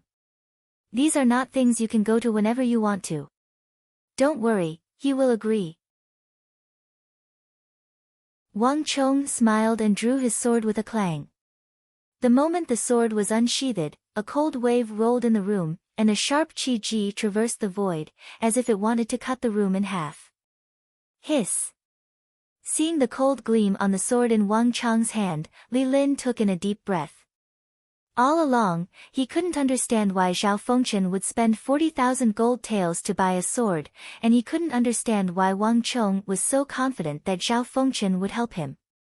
However, upon seeing the Wuzi steel sword in Wang Chong's hand, Li Lin suddenly understood. Even though he didn't know much about swordsmanship, he could tell that the sword in Wang Chong's hand was different from any of the swords in the market. Wang Chong had only taken out this sword, not even pointing it at him, but Li Lin already felt an extreme sense of danger. Chonger, why do you have such a sharp sword? Li Lin couldn't help but ask. Hee, uncle, you don't have to worry about that. Tell Zhao Fengchen that I don't need 40,000 gold taels. I can sell this sword to him at the same price as before, 35,000 gold taels. Since Zhao Fengchen knows how to make use of you to approach me, given his intelligence, he should be able to understand my intentions. Wang Chong chuckled. The matter regarding the Hyderabad ores wasn't inexplicable, just that it was troublesome. When the time came, the people here would be able to figure it out. Chonger, thank you. Li Lin didn't ask any further. This nephew of his had given him too many surprises. Hearing his words, Li Lin didn't find it strange at all. Taking Wang Chong's Wuzi steel sword with him, Li Lin left the Wang family residence. Walala. When Wang Chong's uncle, Li Lin, left the Wang family residence with the Wuzi steel sword, under the veil of night, countless pigeons gathered from all directions and flew into the inns and taverns. What? Nothing. I can't find anything. There's no news regarding that sword. You can't find the source of the sword. None of the swordsmiths have seen such a sword before. There's no news at all. There's no change in the boundaries, that while Wang Chong was relaxing and practicing his martial arts, unbeknownst to anyone, countless swordsmiths and prestigious clans were exerting all of their efforts and resources to search for news regarding the Wuzi steel sword. Everyone thought that since the 4 great swordsmithing clans didn't know of the Wuzi steel sword, the sword must have originated from somewhere outside the capital. Due to the long-distance transportation, there was bound to be a leak. However, despite the efforts of the thousands of swordsmithing clans, they couldn't find any news regarding Wang Chong's Wuzi steel sword. From the looks of it, it was as though the sword was unique, and there was only one in Wang Chong's hand. Impossible. This news left many dumbfounded. They couldn't accept it. When the news spread, the Wuzi steel sword in Wang Chong's hand suddenly became incomparably valuable. Have you found anything? At the same time, a figure wearing a white mask stood on the peak of a mountain in the outskirts of the city. Around him, there were many figures standing tall. Lord, we've found it. That Wang Chong is the descendant of Duke Jiu of the Tang dynasty. We've already found the Wang family residence. However, the Wang family residence is heavily guarded, and the imperial army is patrolling the capital. It won't be easy for us to enter. A voice replied, but it wasn't in the language of the Central Plains. The group of people spoke in the language of the western regions. Under the moonlight, Zhang Xian could clearly see that these people had high noses and deep eyes. Every single one of them had a scimitar hanging by their waist. They were all from the Abbasid Caliphate and Karak Spazinu. You fools, do you think that we're here to wipe out the Wang family? Swords and sabers don't appear out of thin air. Since he forged them, there must be more than one of them, and he must have left behind quite a few ores and materials. Our goal is to steal these swords and materials. As long as we achieve our goal, we can end the battle as soon as possible. How many guards and Imperial Army soldiers do we have? That sword is extremely important to our Karak Spazinu. Regardless of the price we have to pay, you must bring one of them over. The leader wearing a white mask said viciously. His final words revealed his identity. Other than the Karak Spazinu merchant, Mo's aide, who had met Wang Chong once before, there was no one else who would dare to do such a thing. Yes, Lord. Under the moonlight, the group lowered their heads. Soon, they turned around and disappeared into the night sky. The sun rose and the moon set. In the blink of an eye, a day had passed. Pa. In the Wang family residence, Wang Chong flicked his hands repeatedly, and as though two pythons, he moved them in the midst of a raging gale. Every single strike was incomparably heavy. Pa. Wherever Wang Chong's elbow and arm landed, the sturdy fake mountain in the courtyard would shatter, and rocks would scatter all over the place. Ever since Wang Chong had placed his focus on martial arts, he had been cultivating for a longer period of time each day, and his strength had grown stronger as well. Complementing the Herculean fist with the dragon bone art, Wang Chong could feel his cultivation improving every single day. Given time, it wouldn't be a problem for him to reach Origin Energy Tier 6. Once one's cultivation reached Origin Energy Tier 6, everything would change. One would be able to cultivate secret arts that could raise one's strength, speed, or dexterity. Once one's cultivation reached that level, the feeling that Wang Chong was experiencing right now would be completely different. Young master, something bad has happened. There's someone outside. Just as Wang Chong was cultivating, a flurry of footsteps sounded. Shen Hai and Meng Long rushed in from outside. What's wrong? Wang Chong frowned. Exhaling deeply, he slowly retracted his cultivation. He remembered telling Shen Hai and Meng Long not to disturb him when he was cultivating. Young master, there's someone outside. Shen Hai said. Is there a need to make such a fuss? Wang Chong frowned. Young master, you'll know once you take a look outside. Shen Hai and Meng Long said. The duo hesitated. At the entrance of the Wang family residence, Wang Chong finally saw the person that the duo was talking about. Facing the entrance of the Wang family residence, a 7 chi tall brawny man was kneeling on the floor with his head lowered. Young master, this fellow has been here since early in the morning, clamoring to meet me. We were afraid that he would wake madam up, so we had no choice but to call you over. Shen Hai and Meng Long said helplessly. Wang Chong didn't pay much attention to the person at first, but when he took a second look, his heart skipped a beat. It's you. Wang Chong was astonished. He recognized this person. This person was none other than the full-bearded brawny man who had leaped down from the 3rd floor of the Blue Bottle Pavilion and hacked at Wei Hao. In the end, his sword was severed and he collapsed to the ground, spurting blood. He was one of the participants in the sword duel gamble that day. Wang Chong couldn't understand why he would appear here, kneeling at the entrance of his residence. Gongzi, you must accept me as your disciple. If you don't agree to it, I will kneel here forever. The full-bearded brawny man lowered his head and said earnestly. Hua. Wang Chong's mind was instantly thrown into turmoil by this declaration, and he felt an indescribable sensation. He suddenly understood why Shen Hai and Meng Long came to look for him. Accept him as his disciple? You must be joking. He was only 15, and he should be at the age to acknowledge others as his teacher. Yet, there was someone who wanted to acknowledge him as his teacher. Gongzi, I'm not asking you to teach me martial arts. I only hope that you can teach me your swordsmithing skills. As long as Gongzi agrees to it, I am willing to be at your beck and call. I am willing to serve Gongzi forever. The full-bearded brawny man's voice was deep. As he spoke, he respectfully lifted a broken sword high above his head and remained motionless. It's the 4-chi broadsword that was severed. Wang Chong took a glance and suddenly realized that the sword in the full-bearded brawny man's hands was the 4-chi broadsword that he had slashed at Wei Hao with the Wuzi steel sword. For some reason, in the hands of the full-bearded brawny man, the broken sword seemed to weigh 1,000 jin. Wang Chong could even smell a sorrowful aura from the tall figure.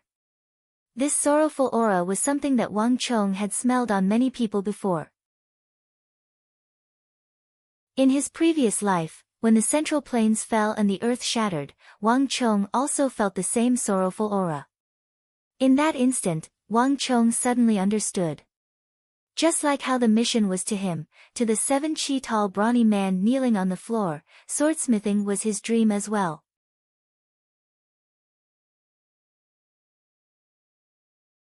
Chapter 68. What's your name? Wang Chong asked. My name is Tuoba Guiyuan. Gongzi can also be called Zhang Guiyuan. Kneeling on the floor, Tuoba Guiyuan said. It's him. Upon hearing those words, Wang Chong's heart jolted. He stared at the full-bearded brawny man in astonishment. Wang Chong didn't know Tuoba Guiyuan, nor did he have any relationship with him. However, Wang Chong knew of this person. In his previous life, he was the most famous swordsmith in the Central Plains. He didn't join any power, and even the Zhang, Lu, Cheng, and Huang clans were rejected by him. This infuriated the clans, and they banded together to blacklist him. However, with his own capability, he made a name for himself in the capital. As long as the sword he forged was labeled with the name Guiyuan, he would be able to sell it at a price even higher than those of the major swordsmithing clans. Before the catastrophe, he was publicly acknowledged as the #1 swordsmith in the Tang dynasty. When the Wuzi steel weapons became famous throughout the world, his greatest achievement was forging the Guiyuan sword, which even the Wuzi steel weapons were unable to break easily. Furthermore, it was forged using ordinary materials. The only problem was that the forging of the sword required a complicated process and craftsmanship. Even Tuoba Guiyuan wasn't able to forge many of them.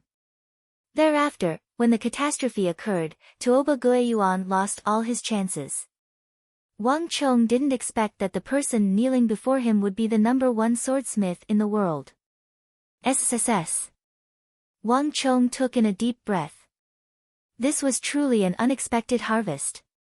It seemed like his auction of the Wuzi steel sword at the Blue Bottle Pavilion and the fight for the title of #1 sword in the world had not only attracted the attention of the prestigious clans and weapon merchants, it had also attracted the attention of the #1 swordsmith in the world. This was something that Wang Chong couldn't have imagined. One must know that Tuoba Guiyuan's personality was extremely violent. Just like a herd of wild horses, it was impossible for him to submit to any clan. The fact that many swordsmithing clans were rejected in his previous life was proof of this. If he hadn't used the hunger marketing method in his previous life to sell his swords at the Blue Bottle Pavilion, he would have missed out on the opportunity to meet the future #1 swordsmith. This is too unexpected. Although I have forged the Wuzi steel sword, it is based on the memories of my past life and the knowledge of the future. Moreover, forging swords is not my main profession. If there's someone to share the burden with me, that person will be able to share a lot of the burden. Wang Chong's heart was in turmoil. He was just about to agree, but he didn't expect that the rewards would be so much more than he expected. If he had the help of a future top swordsmith, he would be able to carry out a bigger plan. In terms of swordsmithing, Tuoba Guiyuan was the best choice. Get up. Wang Chong said. Young master, please promise me. Tuoba Guiyuan was still kneeling on the ground stubbornly. I've already promised you. Wang Chong said. Ah. Tuoba Guiyuan lifted his head in shock. Disbelief was written all over his face. All swordsmiths and prestigious clans were extremely secretive about their swordsmithing, and they wouldn't easily divulge their secrets to others. Tuoba Guiyuan had heard that the Wang clan was a clan of ministers and generals, and it was even more prestigious than the other swordsmithing clans. It wasn't easy to enter the Wang clan. Thus, he had already mentally prepared himself that he would have to go through a huge ordeal before he could enter the Wang clan. Just that, Tuoba Guiyuan didn't expect it to be so easy. He had only knelt for a moment before agreeing to it. It was so easy that it was unbelievable. Is Gongzi for real? Tuoba Guiyuan still couldn't believe it. Of course. Wang Chong smiled. He stretched out his hands, intending to help Tuoba Guiyuan up. However, he realized that Tuoba Guiyuan didn't budge at all, as though he was rooted to the ground. This fellow is an expert. Wang Chong widened his eyes in shock. He possessed an origin energy tier 5 cultivation realm. Even though it wasn't too high, he could easily shatter a boulder with just a jolt. For him to be unable to help Tuoba Guiyuan kneeling on the ground, it was clear that the other party's strength far surpassed his. However, thinking about it, it was impossible for Tuoba Guiyuan to become the #1 swordsmith in the world despite being suppressed by several prestigious swordsmithing clans in his previous life. Thank you Gongzi, thank you Gongzi. As long as Gongzi is willing to teach me swordsmithing, I'm willing to serve Gongzi for the rest of my life. Tuoba Guiyuan wasn't aware of Wang Chong's thoughts. Upon hearing that Wang Chong had agreed to it, Tuoba Guiyuan was delighted. He immediately kowtowed to the other party, and peng peng peng. Tuoba Guiyuan wasn't someone who would lower his head easily, but that depended on what it was. As long as he could learn the best swordsmithing technique, Tuoba Guiyuan was willing to pay any price. After kowtowing, Tuoba Guiyuan stood up on his own without Wang Chong's help. Shanhai, go back and report what happened here to mother. Wang Chong turned around and said. Ever since the incident with Yao Guangyi, his mother had been lax with him. As long as it didn't affect the family, his mother wouldn't interfere in many matters. Yes, Gongzi. Shanhai replied and left. Tuoba Guiyuan, since you wish to follow me, you will be a member of the Wang clan from now on. Meng Long, prepare a side room for him. Wang Chong said. After which, Wang Chong headed for the Ghost Tree District alone. Thus, Yongsun's matter was still a secret and no one knew the truth. Before there was any progress in this matter, Wang Chong didn't wish for too many people to notice his existence. Thus, he didn't bring Shanhai, Meng Long, or Tuoba Guiyuan with him. Wang Chong was extremely careful. He didn't head straight to the Ghost Tree District. Instead, he strolled around the area and after confirming that no one was tailing him, he headed to the Ghost Tree District stealthily. A massive locust tree stood at the center of the square and its canopy was spread open like an umbrella. In this place, the elderly and children were busy entertaining themselves. As such, no one noticed Wang Chong walking among them. Beneath the locust tree, Wang Chong saw the gold-plated chessboard once more. Thus, Yongsun still didn't appear. However, there was an additional stone on the chessboard. A white stone. Little fellow, what's your name? Wang Chong looked at the child beside the chessboard and patted his head. Dai Jianjian. They call me Jianjian. Carrying the locust tree on his back, the little fellow licked a stick of candied hawthorn and replied absent-mindedly. Jianjian. Wang Chong chuckled. He found this child adorable and was about to compliment him when a thought flashed across his mind. Wang Chong was stunned. He had heard of this name before. Back then, when the old servant of the Su residence told him about the past, he had mentioned this name. So Yongsun rarely accepted disciples in his life. Those who could catch his eye were few and far between. But in his life, there were still a few who were barely able to catch his eye and almost became his disciples. Although these people were not chosen by So Young-sun in the end, So Young-sun had given them pointers in martial arts, and each of them had achieved great achievements. This Dai Jianjian was one of them. The art of god and demon obliteration was said to be a mystical art in the world. It was a great art of slaughter, and even immortals and Buddhas avoided it. It had extremely high requirements for one's innate talent and bone structure. Most of the time, even if So Young-sun wanted to spread the word, the other party might not be able to cultivate it. Forcefully cultivating would only do more harm than good. Although Dai Jianjian was not chosen by old Mr. Su due to his lack of talent, he was not accepted into the sect. However, he was the only one that old Mr. Su had taken a liking to and kept by his side, even giving him some pointers on martial arts. It's his doorman. Wang Chong suddenly came to a realization. The old servant once said that although So Young-sun had never accepted a disciple in his life, he accidentally picked a child and took him in as a doorman. This child brought So Young-sun a lot of joy in his later years. So Young-sun liked him a lot. But it was a pity that he died together with So Young-sun in that great turmoil. The child had always treated So Young-sun as his grandfather.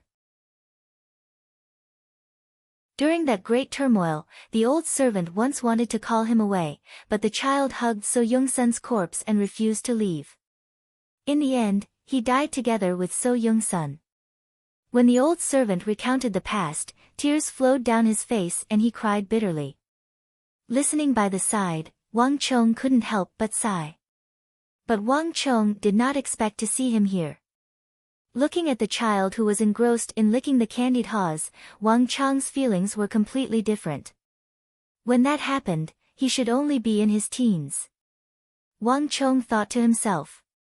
Su Zhengchen was still in the midst of looking for a disciple. Clearly, it was only after suffering many setbacks that he truly noticed this child. Life is short, and many things are discovered after missing them. Wang Chong suddenly decided to do something to change the fate of So Young-sun and this child. Little guy, do something for me. What is it?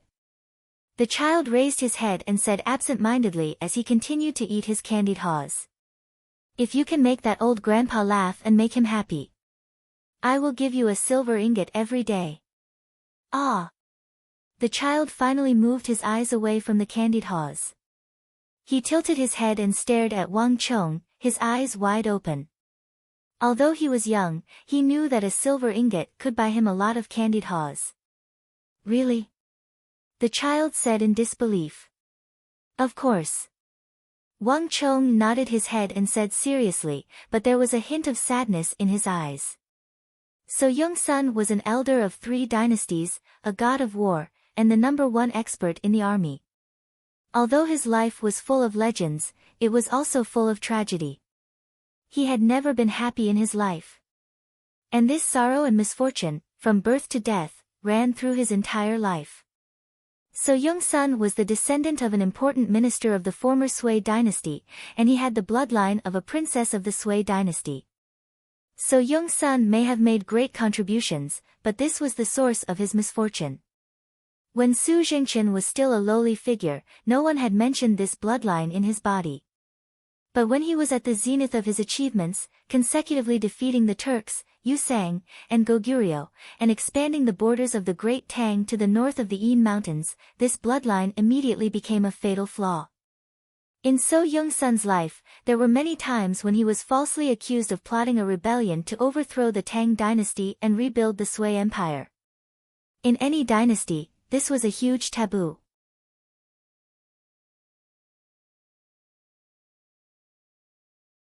Chapter 69.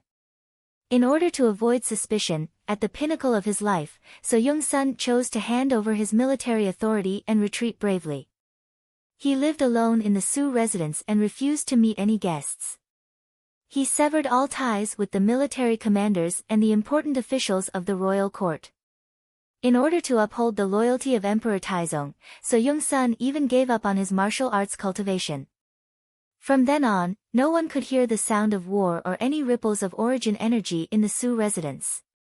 He allowed himself to grow old like an ordinary person. The gates of the Su residence were tightly shut all year round, as though a wall had formed, isolating the outside world and So Young-sun himself. So Young-sun's tragedy had only just begun.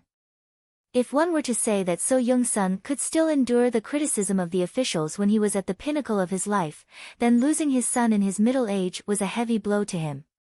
So Young-sun might have retreated from the royal court, but he didn't forbid his son from working for the royal court. This was what he regretted the most. And when So Young-sun's only grandson died as well, So Young-sun suffered a fatal blow. From then on, his life was filled with endless sorrow and pain. From then on, the old servant had never seen So Young-sun smile again. When the old servant spoke of this matter, he couldn't help but wipe away his tears. A great war god who had contributed greatly to the expansion of the Central Plains should not meet such a fate. So Young-sun had never been happy in his life. And this absent-minded child who was licking the candied haws was the only happiness he had in the latter half of his life. Even though this happiness only lasted for a few short years. Life was short. Regardless of whether he could obtain So Young-sun's legacy or not, Wang Chong hoped that this war god would be able to be happy. Perhaps, bringing this happiness forward by a few years through his own hands was the best way to show respect to him. Remember, you aren't allowed to tell this matter to old Mr. Wang Chong patted the child's head and tossed him a silver ingot from his sleeve. Then, he placed a new black chess piece on the gold-plated chessboard. So Young-sun only had one chance. If he made one mistake, he would lose the whole game. As long as the chess piece was placed in the wrong place, it would never be fated again in the future. Wang Chong had already lost a stone, but he was not eliminated. Instead, he gave himself a second black stone. Wang Chong knew that he had successfully attracted the attention of the old marshal. Leaving behind the black piece, Wang Chong turned around and left the Ghost Tree district once more. So Young-sun's art of god and demon obliteration was known as the most difficult supreme art to obtain. Back then, so many old marshals, including the late emperor, were all mercilessly rejected, let alone himself. Wang Chong did not think that he could obtain the legacy of this war god just by playing a few games of chess. However, as long as he could attract his attention and make some progress, that would be enough. While Wang Chong was leaving the Ghost Tree district, in the Yao residence, Yao Feng wasn't idling around either. Wang Yan, Wang Bei, Wang Chong. One day, I'll make your Wang clan vanish to the ground to pay for the humiliation you have inflicted on our Yao clan. Yao Feng clenched his fists tightly and swept the items on the table onto the floor. The atmosphere in the Yao residence was heavy, extremely heavy. Ever since his father, Yao Guangyi, suffered a setback by the borders and lost to Wang Ji, the atmosphere in the Yao residence had been extremely heavy. The old master of the Four Quarters Embassy had ordered that no one from the Yao clan was to cause trouble outside. The old master of the Four Quarters Embassy had ordered that no one from the Yao clan was to cause trouble outside. Ever since that day, the gates of the Yao clan had been tightly shut. Even Yao Feng's movements were restricted, and he was forbidden from leaving. This was the first time in his life that something like this had happened. To the prideful Yao Feng, this was a heavy blow. Yao Feng knew the reason behind this. It was because the old master didn't wish to attract the attention of that clan after coming to a truce with the Wang clan. Right now, Yao Feng didn't need to leave to know that he had become a laughingstock among the other scions. Yao Feng had always been proud of his demeanor, and this matter was a huge humiliation. No matter what, our Yao clan can't take this lying down. Yao Feng thought hatefully. In the vast crane pavilion, Yao Feng had suffered a huge loss in the hands of the Wang clan siblings. However, Yao Feng didn't make a move, nor did he try to exact revenge. This wasn't because Yao Feng was magnanimous. Rather, Yao Feng was instructed by his father not to cause unnecessary trouble. The scheme of his father and King Qi wasn't a secret to Yao Feng. As long as his father succeeded, the entire Wang clan would vanish in an instant. This was also the reason why Yao Feng had been tolerating the matter. For the sake of the bigger picture, he would try his best not to make a move. However, Yao Feng didn't expect that after waiting for so long, instead of receiving news of his father's victory at the border and the discord between the Wang clan and the king of Song, he received news of his father making a fool of himself at the border and becoming a laughingstock in the capital. Even his grandfather, whom he had always respected since young, had to lower his head to the Wang clan old master in order to appease the repercussions of this matter. When he received the news, Yao Feng's heart was bleeding. The Yao clan was like the sun in the sky, and they had the protection of King Qi. When had they ever experienced such humiliation? However, this wasn't the end. Soon, his father passed down the order for the Yao clan to close their doors to avoid the storm. After enduring for 10 days, Yao Feng couldn't take it any longer. No. I have to speak to my father. Our Yao clan can't tolerate such humiliation. Yao Feng left the study and headed straight for his father, Yao Guangyi's study. In order to deal with the Wang clan, Yao Feng felt that he had to have a good talk with his father. Lord, I've just received news that the Wang clan's Wang Chong has appeared at the Blue Bottle Pavilion. Just as he arrived at his father's study, Yao Feng heard a familiar voice from afar. It's Guard Zhou.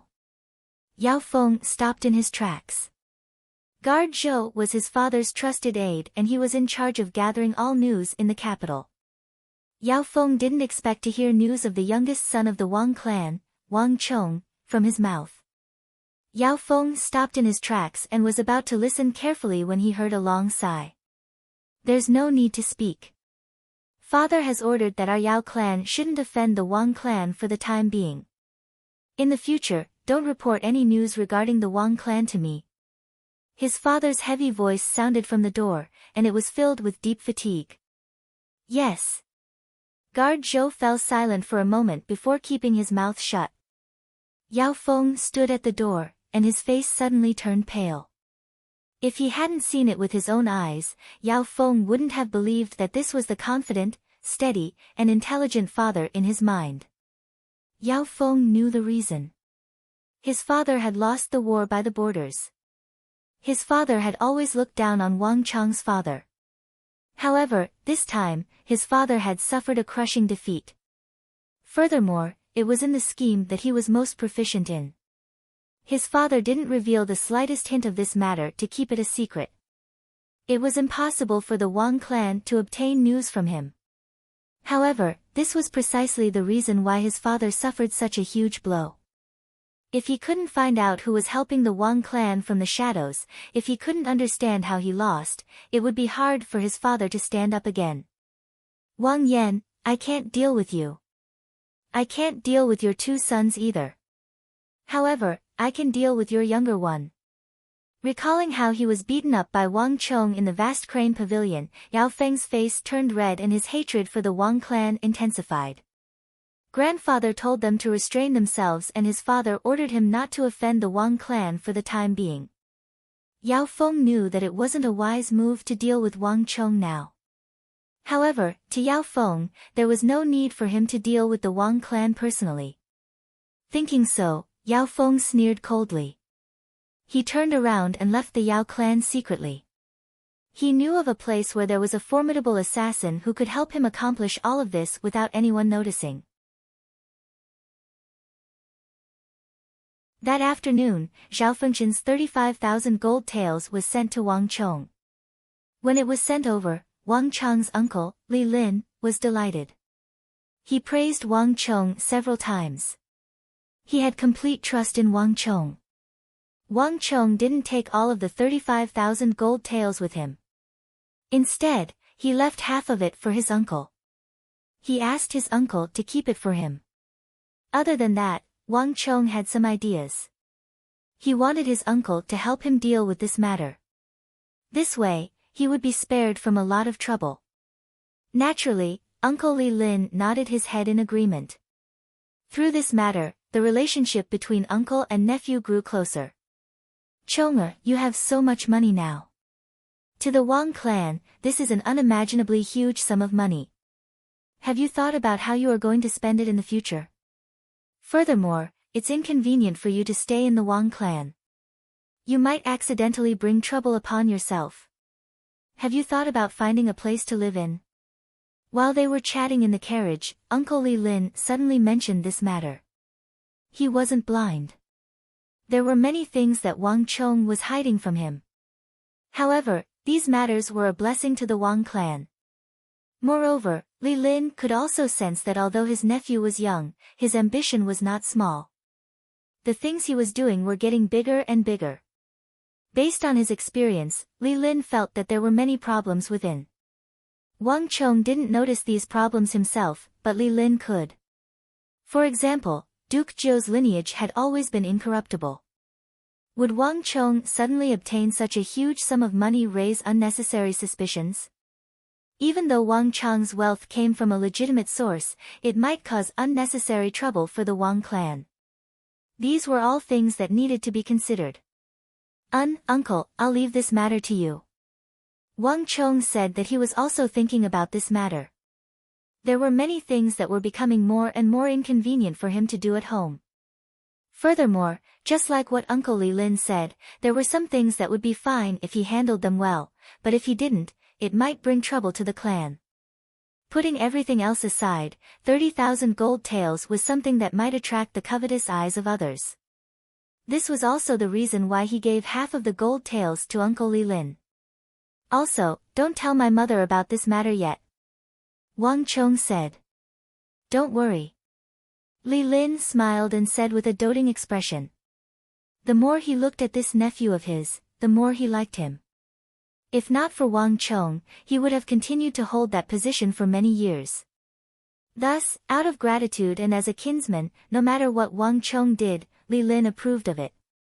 Furthermore, if the clan were to learn of what Wang Chong had done, he might be restricted or supervised. As a mother, it was inevitable that she would worry about him. This way, Wang Chong wouldn't be able to do as he pleased. Thus, Li Lin was in favor of Wang Chong keeping this matter a secret for now. You can talk to your mother about this later. It'll be the same. Also, Lord Zhao asked me to pass this invitation to you. He said that if you are free, he would like to invite you to the Imperial Army.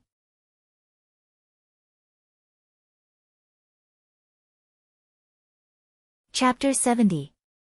Uncle Li Lin handed the invitation to Wang Chong and left.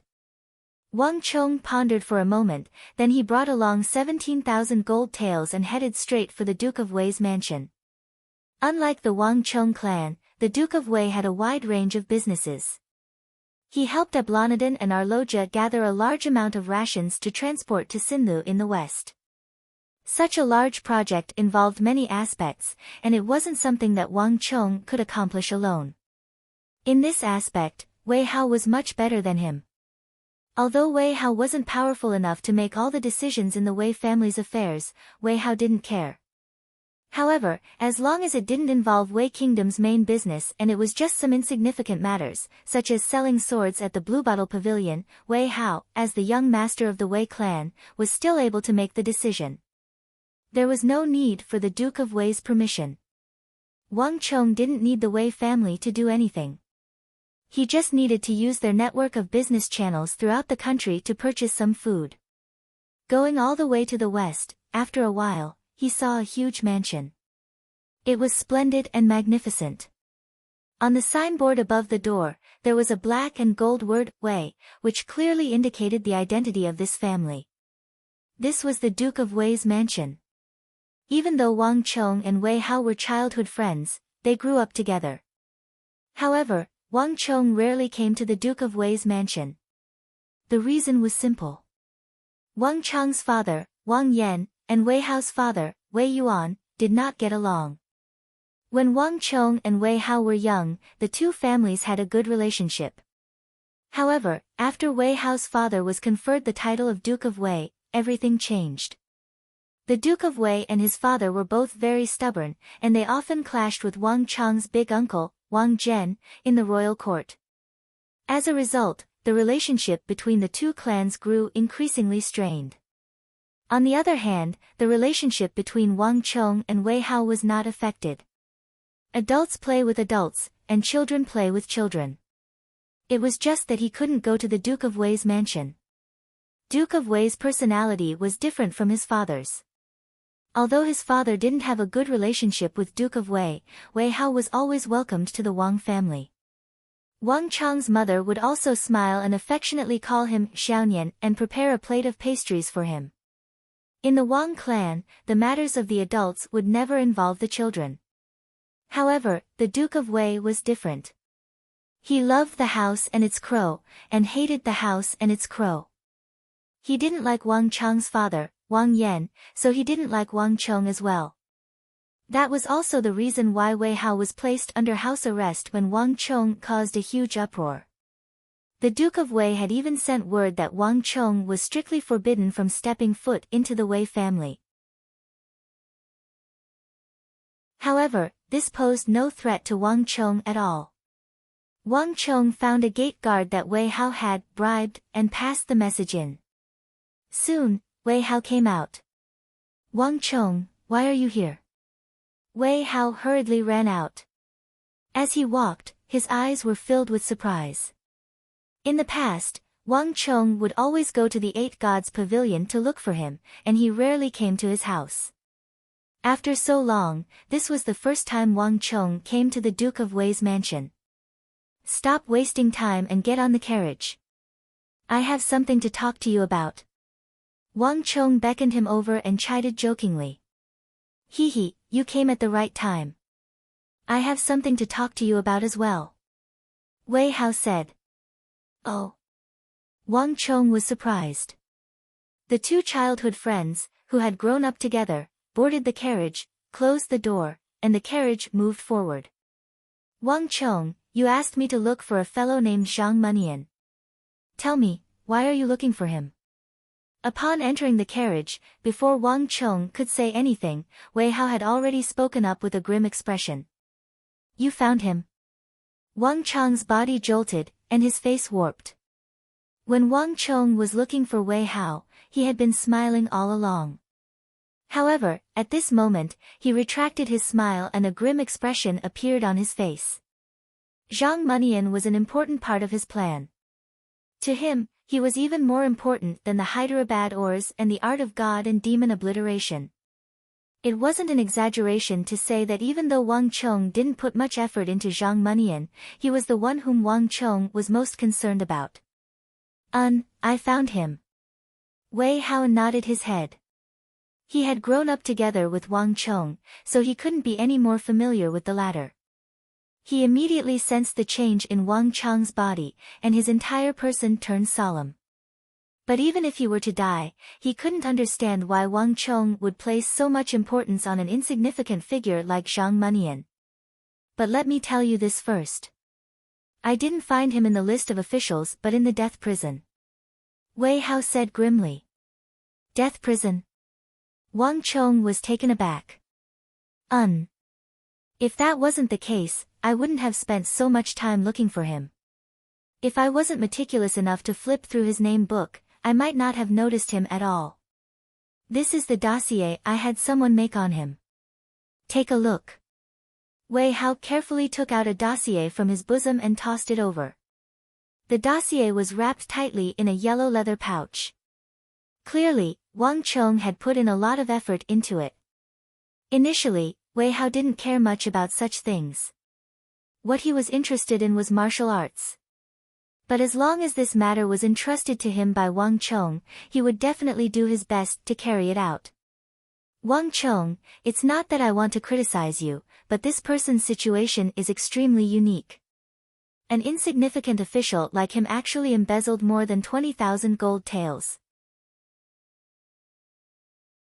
Isn't this a joke? Aren't you being too brazen?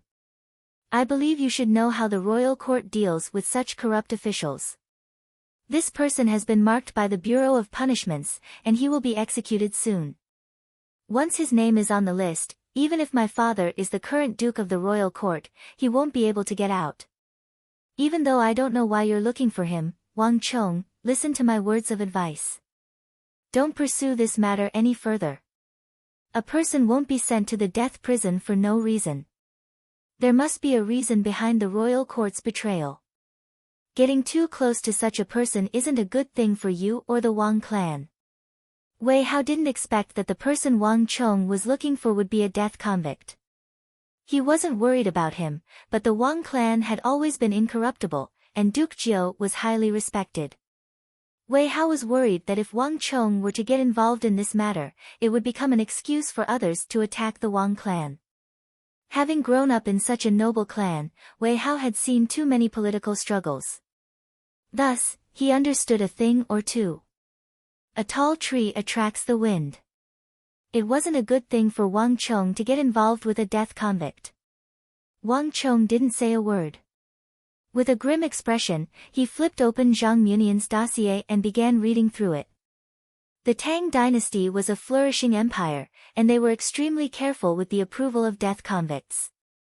All information had to be checked thoroughly before they dared to sign their names. As such, the information on Zhang Munian was extremely detailed. To think that he's already 54. Wang Chong looked through the information on the dossier. Zhang Munian was much older than he thought, and he was already nearing his twilight years. The dossier was extremely detailed on his embezzlement. The evidence of embezzlement of more than 20,000 gold taels was clear. Considering that he was a lowly official, the fact that he was able to take advantage of a loophole to embezzle so much was truly shocking. This was also the reason why the Bureau of Punishments signed his name and sentenced him to death. However, there were some suspicious points in the dossier. 20,000 gold taels wasn't a small sum. To an ordinary clan, it was a sum that more than a dozen households could spend in their entire lifetime. Yet, despite Zhang Munian's embezzlement, there wasn't a single shred of gold on him. His attire was still extremely simple, and his food and drink were the same as his colleagues. Other than that, when the Bureau of Punishments searched through his residence, they found that he lived in an old muddy house. Other than a rice vat, 2 wardrobes, and a bed, there was nothing else in the house. The officials dispatched by the Bureau of Punishments were unable to find the 20,000 gold taels even after digging 3 feet into the ground. No one knew where he had secretly buried it. Even though the Bureau of Punishments had their doubts, in order to make an example out of Zhang Munian, as well as the fact that Zhang Munian had confessed to the crime, the Bureau of Punishments decided to sentence him to death. At this point, Wang Chong finally understood the situation. Wang Chong's feelings toward Zhang Munian didn't change in the slightest. On the contrary, his desire to save him intensified. However, Wei Hao wasn't wrong. Zhang Munian's condition was already set in stone, and his death was certain. Regardless of whether it was the Wei clan or their Wang clan, neither of them had the capability to rescue someone from the death prison of the Bureau of Punishments. However, Wang Chong knew that there was still a sliver of hope for this matter. Looks like I can only look for the King of Song. A person suddenly appeared in Wang Chong's mind. The King of Song was a member of the royal family, and his words carried great weight in the royal court. This was something that Wang Chong's father Wang Yan, big uncle Wang Zhen, and Wei Hao's father Wei Yuan couldn't compare to. More importantly, Wang Chong happened to know that the King of Song had a certain level of jurisdiction over the Bureau of Punishments. If he were to step in this matter, the outcome would be completely different. Wei Hao, you don't have to bother about this matter. I'll deal with it myself. Wang Chong kept Zhang Munian's scroll in his embrace. Wei Hao nodded his head. Thinking that Wang Chong had given up on the matter, his mood lightened up. Right, what matter do you have for me? Hearing Wei Hao's question, Wang Chong couldn't help but chuckle. Youngster Wei, it's not that I want to nag at you, but you got beaten up again, right? Why? Is that cousin of yours here again? Wang Chong chuckled as he stared at the red scar at the corner of Wei Hao's eyes. This scar was still fresh, and he had noticed it the moment Wei Hao boarded the carriage. Even though Wei Hao had tried his best to conceal it with a strand of his hair, how could he hide it from Wang Chong's sharp eyes? Wei Hao's act was exposed by Wang Chong, and he collapsed in an instant. What nonsense are you talking about? I accidentally knocked against the door frame when I was leaving the house. Wei Hao tried his best to conceal the matter. In the end, it only made Wang Chong laugh even louder. Here, this is for you. Take it back and study it carefully. Cultivate it well. Wang Chong took out a book from nowhere and tossed it over to Wei Hao. What's this? Wei Hao caught it with both hands as he asked curiously. After flipping through 2 pages, his face warped in agitation. Martial arts technique. Why do you have this?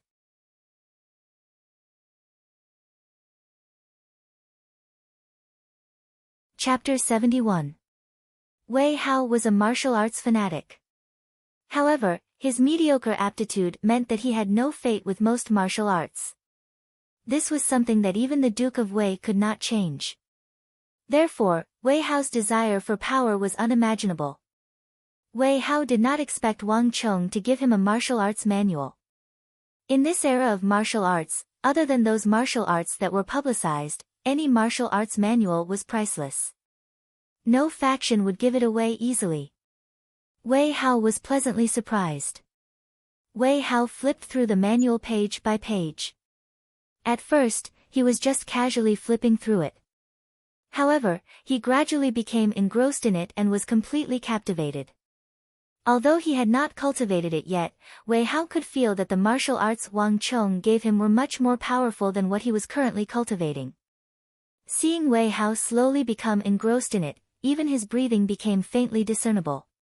Wang Chong nodded and smiled in his heart. Wang Chong had always been filled with guilt towards Wei Hao. Wei Hao had always treated him as his best brother. However, due to various reasons, they had a misunderstanding and parted ways, losing this friend. Even so, Wei Hao never gave up on him.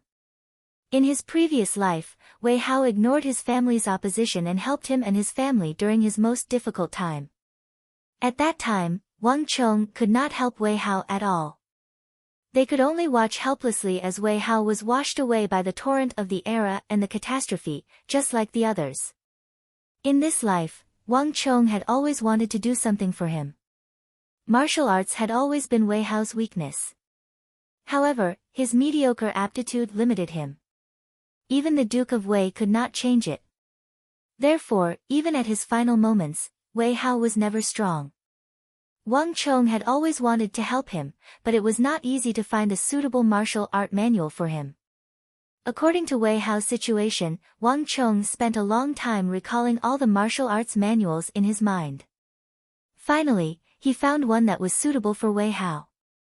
This was also the reason why Wang Chong only gave it to him after being reborn for so long. Time passed slowly. Wei Hao was engrossed in reading. Wang Chong didn't disturb him and just sat quietly in the carriage. Who? After an unknown amount of time, Wei Hao let out a long sigh and finally lifted his head from the scroll. Mountain Ascension Incantation. What a strange name. Why haven't I heard of it before? Wang Chong, where did you learn such powerful martial arts? Wei Hao looked at Wang Chong in astonishment. It was as if he did not know him at all. Wei Hao didn't know why, but when he flipped open the manual, he felt especially fond of it. It was as if there was a strange force pulling him in, causing him to keep reading. Wei Hao only let out a long sigh of relief when he was done. Wei Hao didn't know where Wang Chong got his martial arts from, but it was obvious that this wasn't the style of the Wang family. It was completely unorthodox. But for some reason, Wei Hao liked it very much. When he flipped through it, he had a feeling that it was tailor-made for him, which made him feel very excited. What, you don't like it? Give it back. Wang Chong stretched out his hand with a straight face. Scram! What you gave to me is mine. Brat, don't even think of taking it back. Wei Hao hugged the Mountain Ascension Incantation tightly in his embrace, as though Wang Chong was trying to dig out his heart. Ha ha ha. Wang Chong retracted his right hand and laughed heartily. Seeing Wang Chong laughing, Wei Hao couldn't help but laugh as well. The two brothers seemed to have returned to the harmonious relationship they had when they were young. The misunderstanding caused by Ma Zhou had completely disappeared. "Brat, take this mountain ascension incantation as a token of my hard work over the past few days. Don't even mention it in the future. Right, if there's such a good thing in the future, remember to call me along. Dream on." Wang Chong scolded jokingly. He wasn't surprised that Wei Hao would like this manual. That was because this manual was created for someone with mediocre talent like Wei Hao. It was common knowledge that the majority of people in the world weren't geniuses with outstanding talent, but ordinary people. Although most of these people were destined to not have any accomplishments, nothing was absolute. There was always a chance of survival. The mountain ascension incantation belonged to such a chance. This manual didn't have any requirements on talent, but it required 10 times, 100 times the effort. Clumsy birds fly early. If one's talent couldn't compare to others, then put in more effort. This was the concept of the mountain ascension incantation. This cultivation technique basically had no bottlenecks. From the origin energy realm to the true martial realm, then to the profound martial realm, then the imperial martial realm, this cultivation technique could be cultivated endlessly. The only thing one had to put in was more effort, 100 times, or even 1,000 times. The further one progressed, the more effort one had to put in. For this cultivation technique, hard work was its bottleneck. However, even so, Wang Chong didn't have much of an impression of this cultivation technique. In fact, he almost couldn't remember it at all. The reason was simple. Although this cultivation technique was mystical, it wasn't suitable for Wang Chong. Everyone had their own cultivation technique. This cultivation technique might be powerful for Wei Hao, but it might not necessarily be the same for Wang Chong. In fact, it might even be inferior to ordinary cultivation techniques. Furthermore, this cultivation technique wasn't fully implemented in his previous life. The reason was simple: there was no time. This cultivation technique required too much time. Furthermore, the number of people who could put in so much effort was probably even fewer than those talented geniuses. Keep this matter to yourself. Don't tell anyone else, including your father. Wang Chong said. Don't worry. I know. When I'm strong enough, I'll teach that Wei Zhou lesson. Wei Hao said ruthlessly. Hearing Wei Hao mention his cousin again, Wang Chong only smiled. However, he had other thoughts in his mind and didn't expose him. Everyone was fated to have a demon star that restrained them. Wei Hao's demon star was his cousin, Wei Zhou. Compared to the younger generation of the Wei clan, Wei Zhou was undoubtedly a genius. Although he was younger than Wei Hao, his cultivation was higher than Wei Hao's. Perhaps he was angry that his father's official rank was lower than Wei Hao's, or perhaps he wanted to vent his father's anger through Wei Hao. Every time he came to the Wei clan, Wei Zhou especially liked to cause trouble for Wei Hao and think of ways to teach him a lesson. This made Wei Hao's father, the Duke of Wei, especially angry. In addition, Wei Hao's aptitude was mediocre and he didn't inherit the Duke of Wei's merits.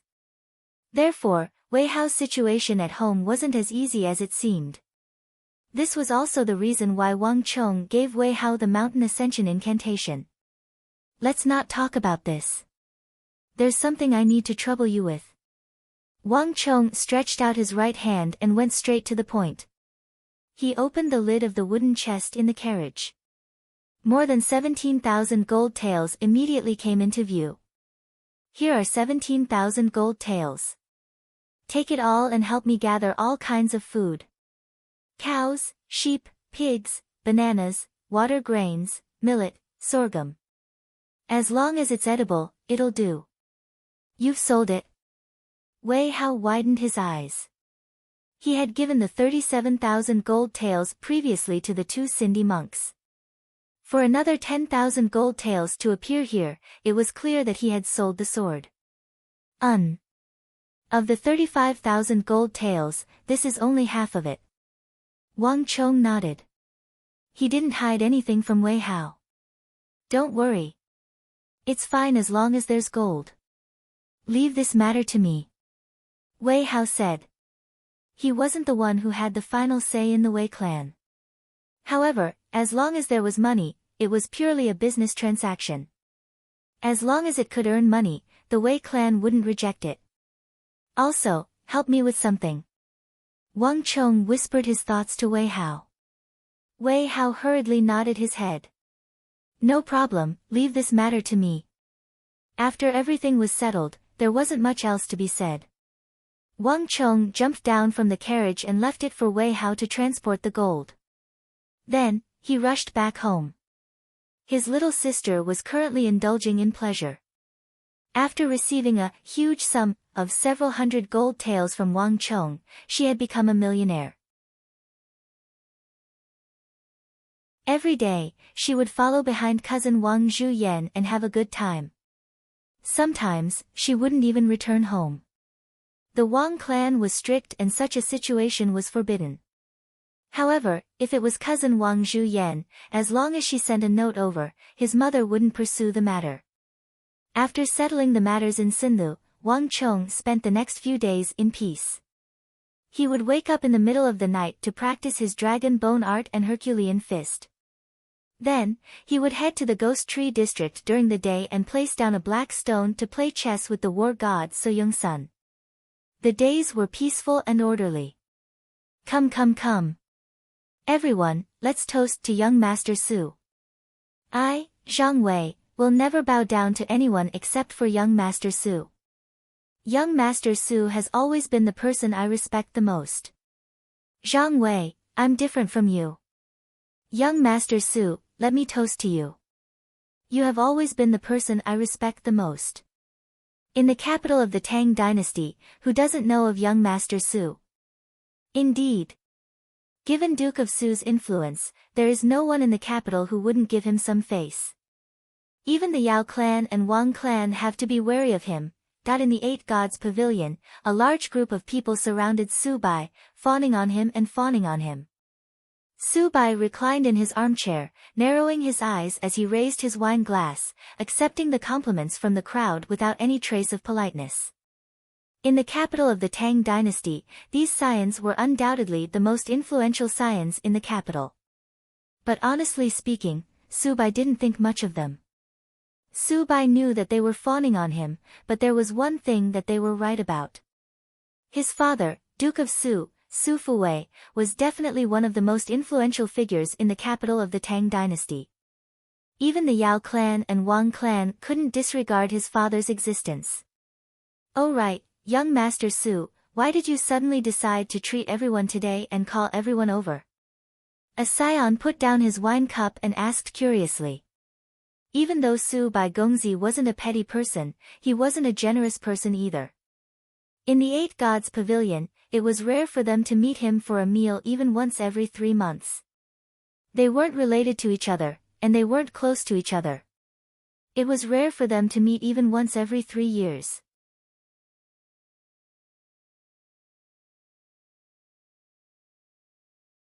Chapter 72.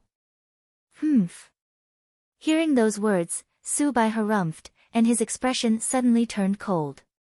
In an instant, the atmosphere changed. No one could have imagined that Su Bai's expression would change just like the weather in April. Everyone's heart turned cold, and they immediately shut their mouth. Duke of Su was like the sun in the sky. Even though they came from wealthy backgrounds, how could they compare to Su Bai? Now that Su Bai was displeased, no one dared to speak. Humph, to think that all of you would have forgotten about it. Looks like I have to remind all of you. Have you forgotten that we still have 1,000 gold taels with Wang Chong? How can you all forget about such an important matter?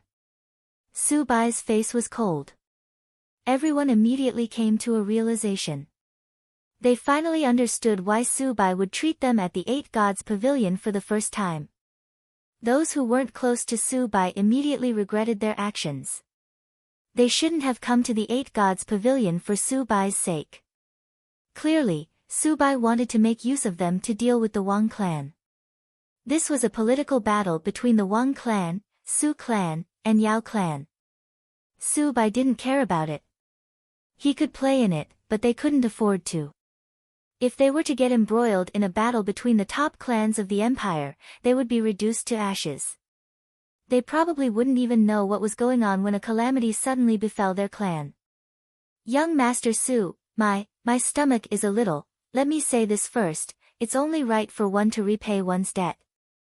Back then, we borrowed it together at the Eight Gods Pavilion, and today, we shall return it together.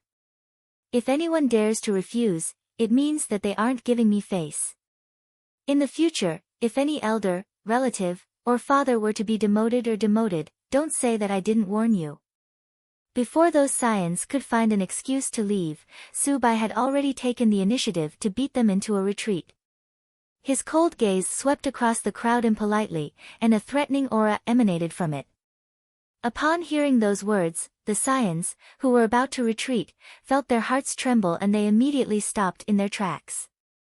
Given Duke of Su's capability, it was entirely possible for him to do such a thing.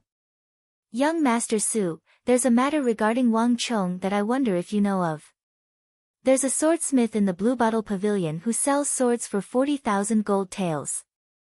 I heard that his name is Wang Chong. In the crowd, a noble child suddenly said hesitantly. 40,000 taels. Su Bai was taken aback. Yes, young Master Su, do you think, have you lost your minds? It was just someone with the same name. Do you think that the swordsmith is Wang Chong? How is that possible? Su Bai sneered. Even if he was beaten to death, he would not believe that Wang Chong had this kind of ability. What kind of joke was this?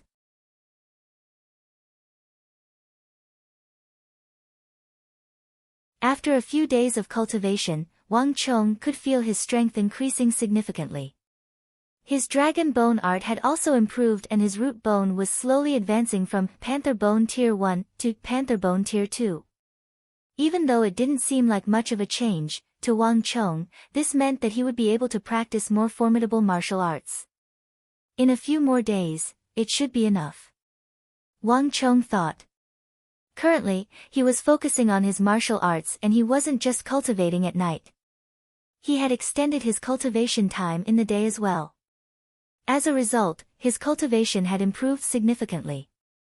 After finishing his cultivation, Wang Chong bade farewell to his mother and left the house as per usual.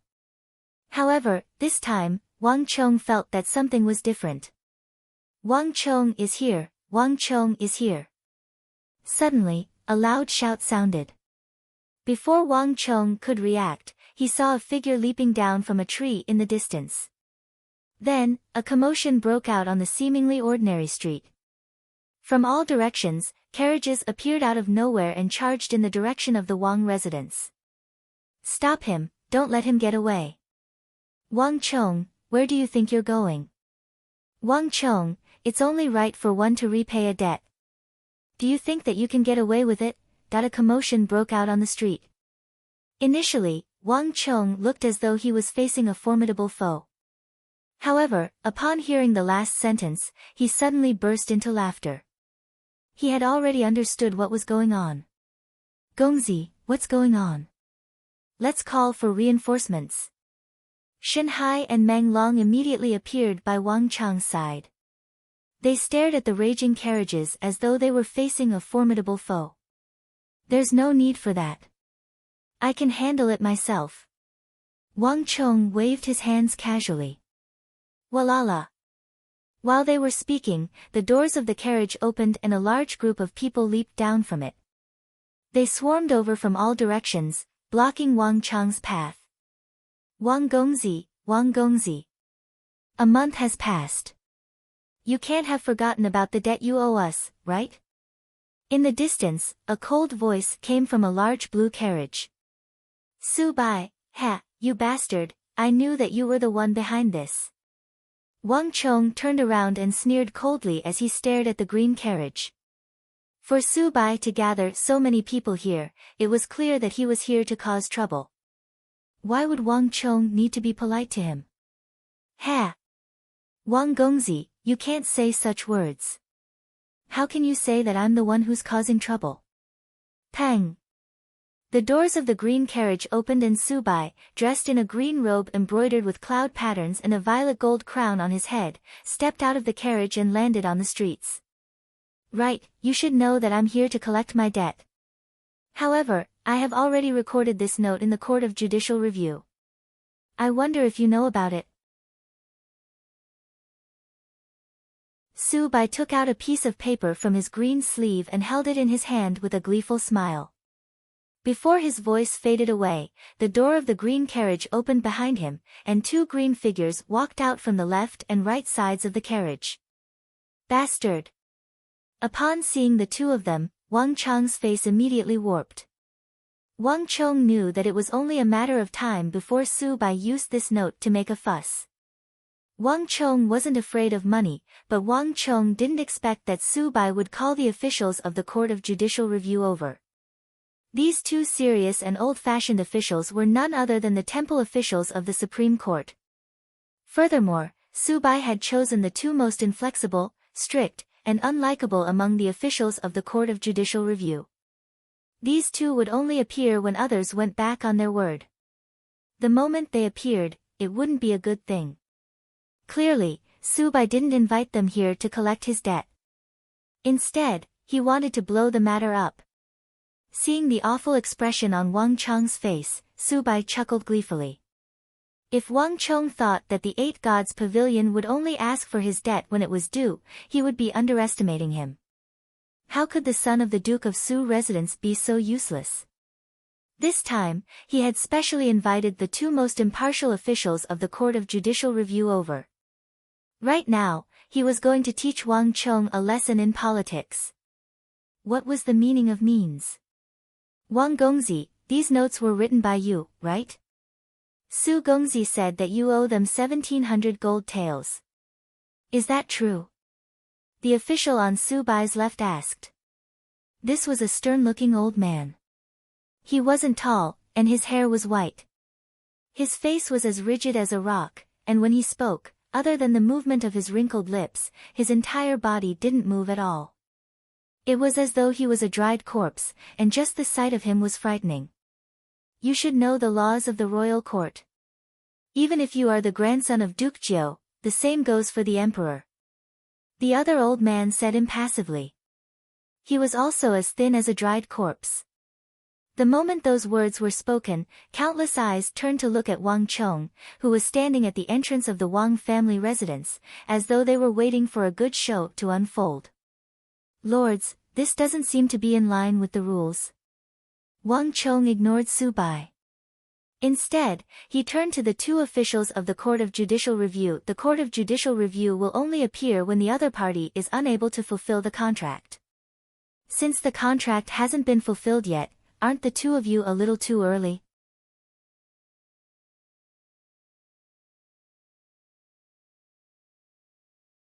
Chapter 73. Even though it's against the rules, Subai's words aren't without reason. 1,700 gold taels isn't a small matter. Given your capabilities, there's a high chance that you won't be able to repay it. As long as the Court of Judicial Review feels that there's a high chance that you're going against the contract, they can interfere. This isn't unprecedented. The lips of the two corpse-like officials of the Court of Judicial Review trembled. However, don't worry. As long as you fulfill the contract with Su Gongzi, the Court of Judicial Review won't be a threat to you. The reason why the Tang dynasty was able to prosper was due to its honesty and trustworthiness. It was precisely because of this that society was able to flourish. It was precisely because of this that the Tang dynasty was able to attract guests from all over the world. Merchants from Karak Spazinu, Abbasid Caliphate, Silla, and Turkic Khaganate came to visit. Due to this, the Court of Judicial Review was extremely strict with those who went against the contract. Even though the two of them were invited by Subai, as long as Wang Cheng fulfilled the contract, they would leave immediately. Wang Cheng, why are you so afraid? Are you intending to go against the contract? The Eight Gods Pavilion is written in black and white. I'm afraid that you won't be able to escape from it, right? Su Bai stepped forward and sneered coldly. Wang Chong thought that he was here to beg for money, but how could that be? Today, he was determined to embarrass the Wang clan. Su Bai, I'll give you another chance. You better think it through. Business is business. Are you sure that you want to help the Yao clan to deal with our Wang clan? Wang Chong said coldly. Wang Chong knew that Su Bai and Yao Feng were close, but it was one thing for them to go up to the stage personally. That was a different matter altogether. Su Bai was clearly intending to blow the matter up. This was no longer the matter of the two of them having a grudge in the Eight Gods Pavilion.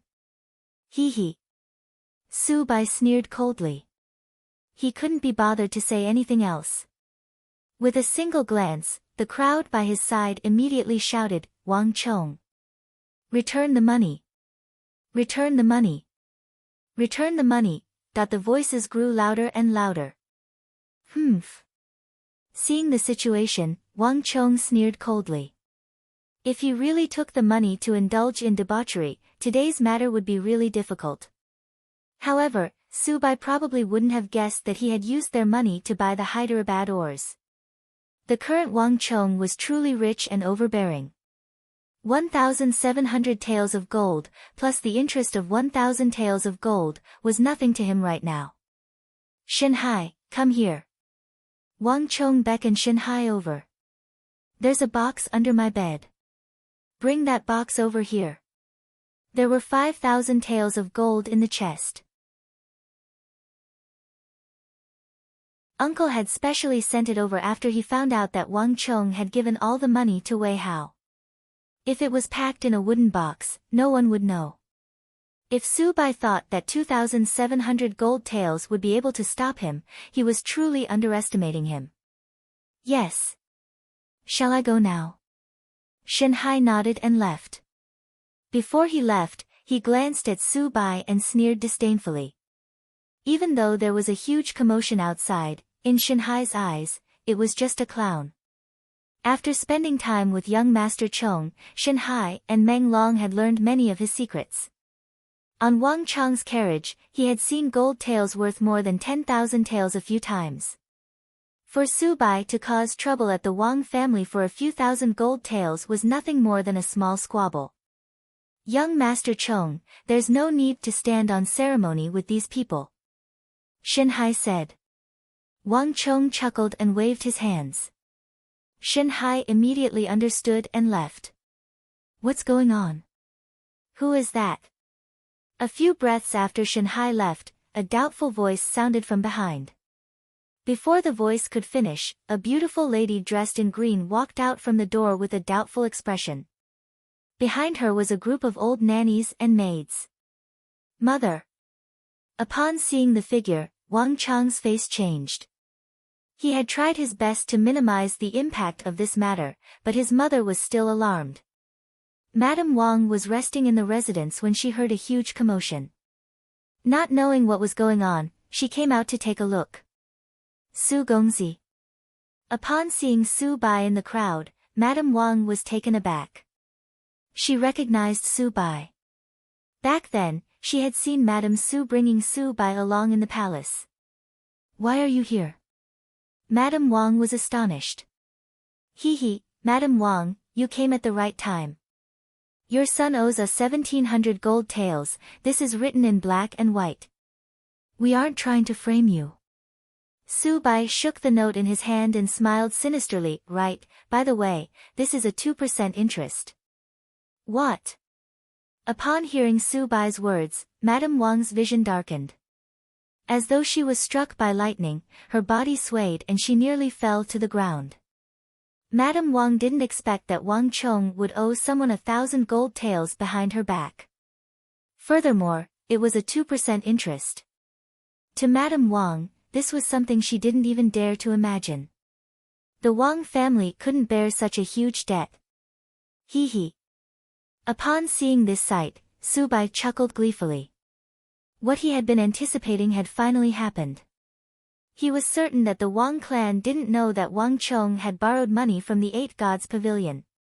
He had gathered so many people, waving flags and shouting battle cries precisely because he wanted to blow this matter up, to let the Wang family, to let everyone know of this matter. The Wang clan was a huge clan and their monthly expenses weren't small at all. Wang Yan's stipend was only sufficient to provide for this large group of guards, nannies, and maids. He wanted to see if he had 100 gold taels left in his savings every month. 1,000 gold taels, including the interest, would be close to 3,000 gold taels. Let's see how the Wang clan is going to repay such a huge sum. This is bad. Seeing his mother looking at him, Wang Chang's heart sank.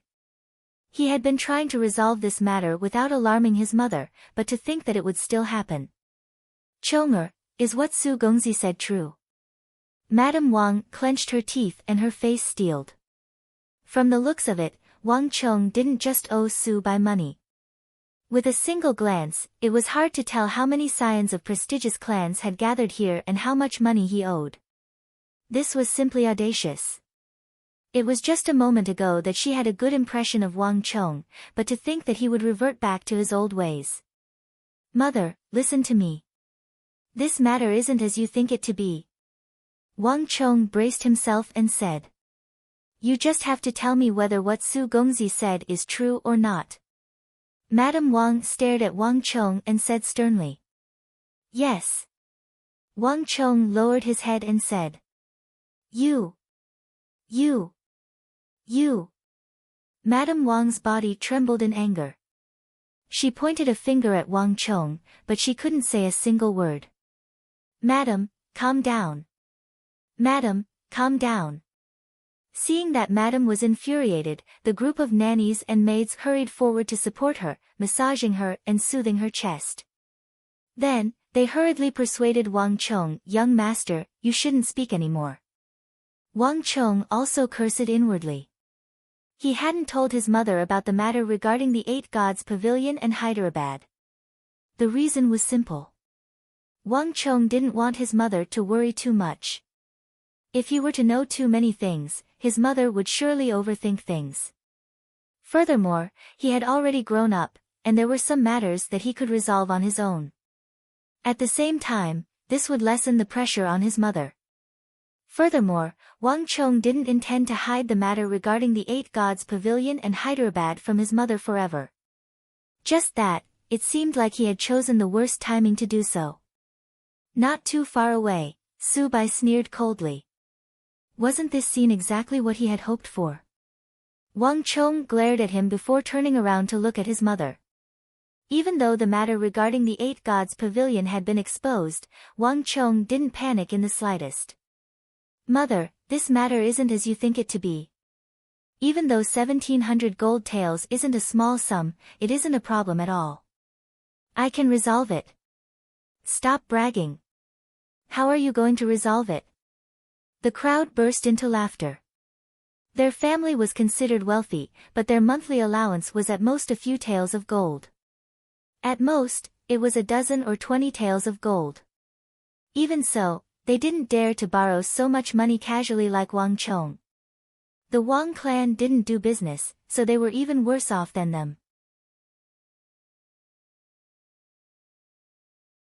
It would be a miracle if Wang Chong could afford it.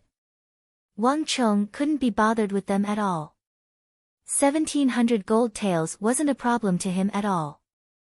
Mother, listen to me. I didn't squander this sum of money.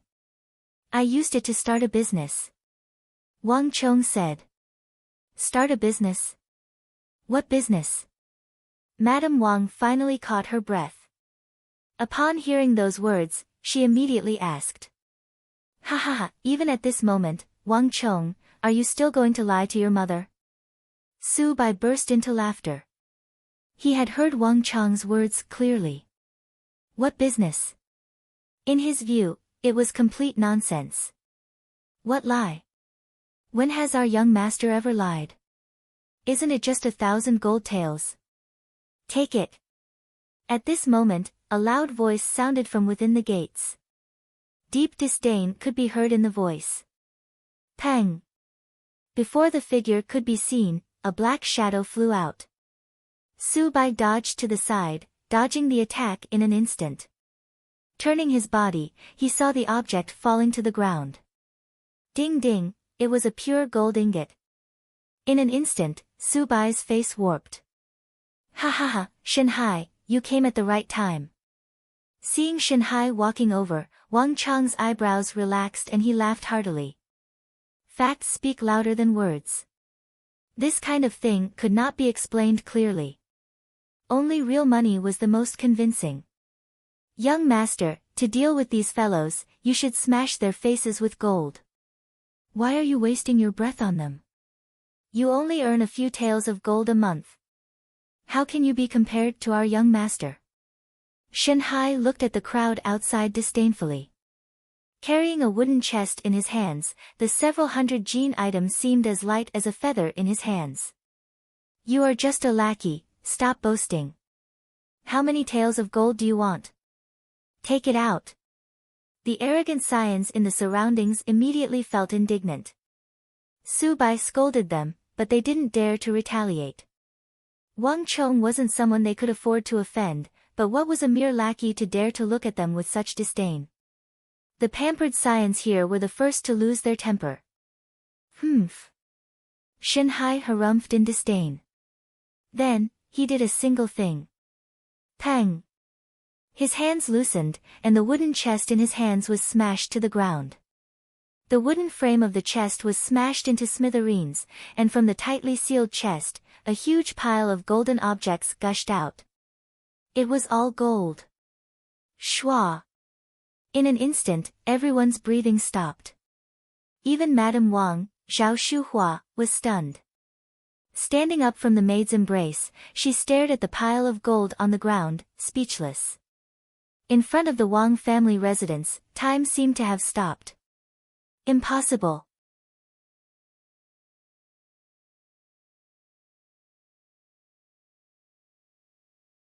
Chapter 74.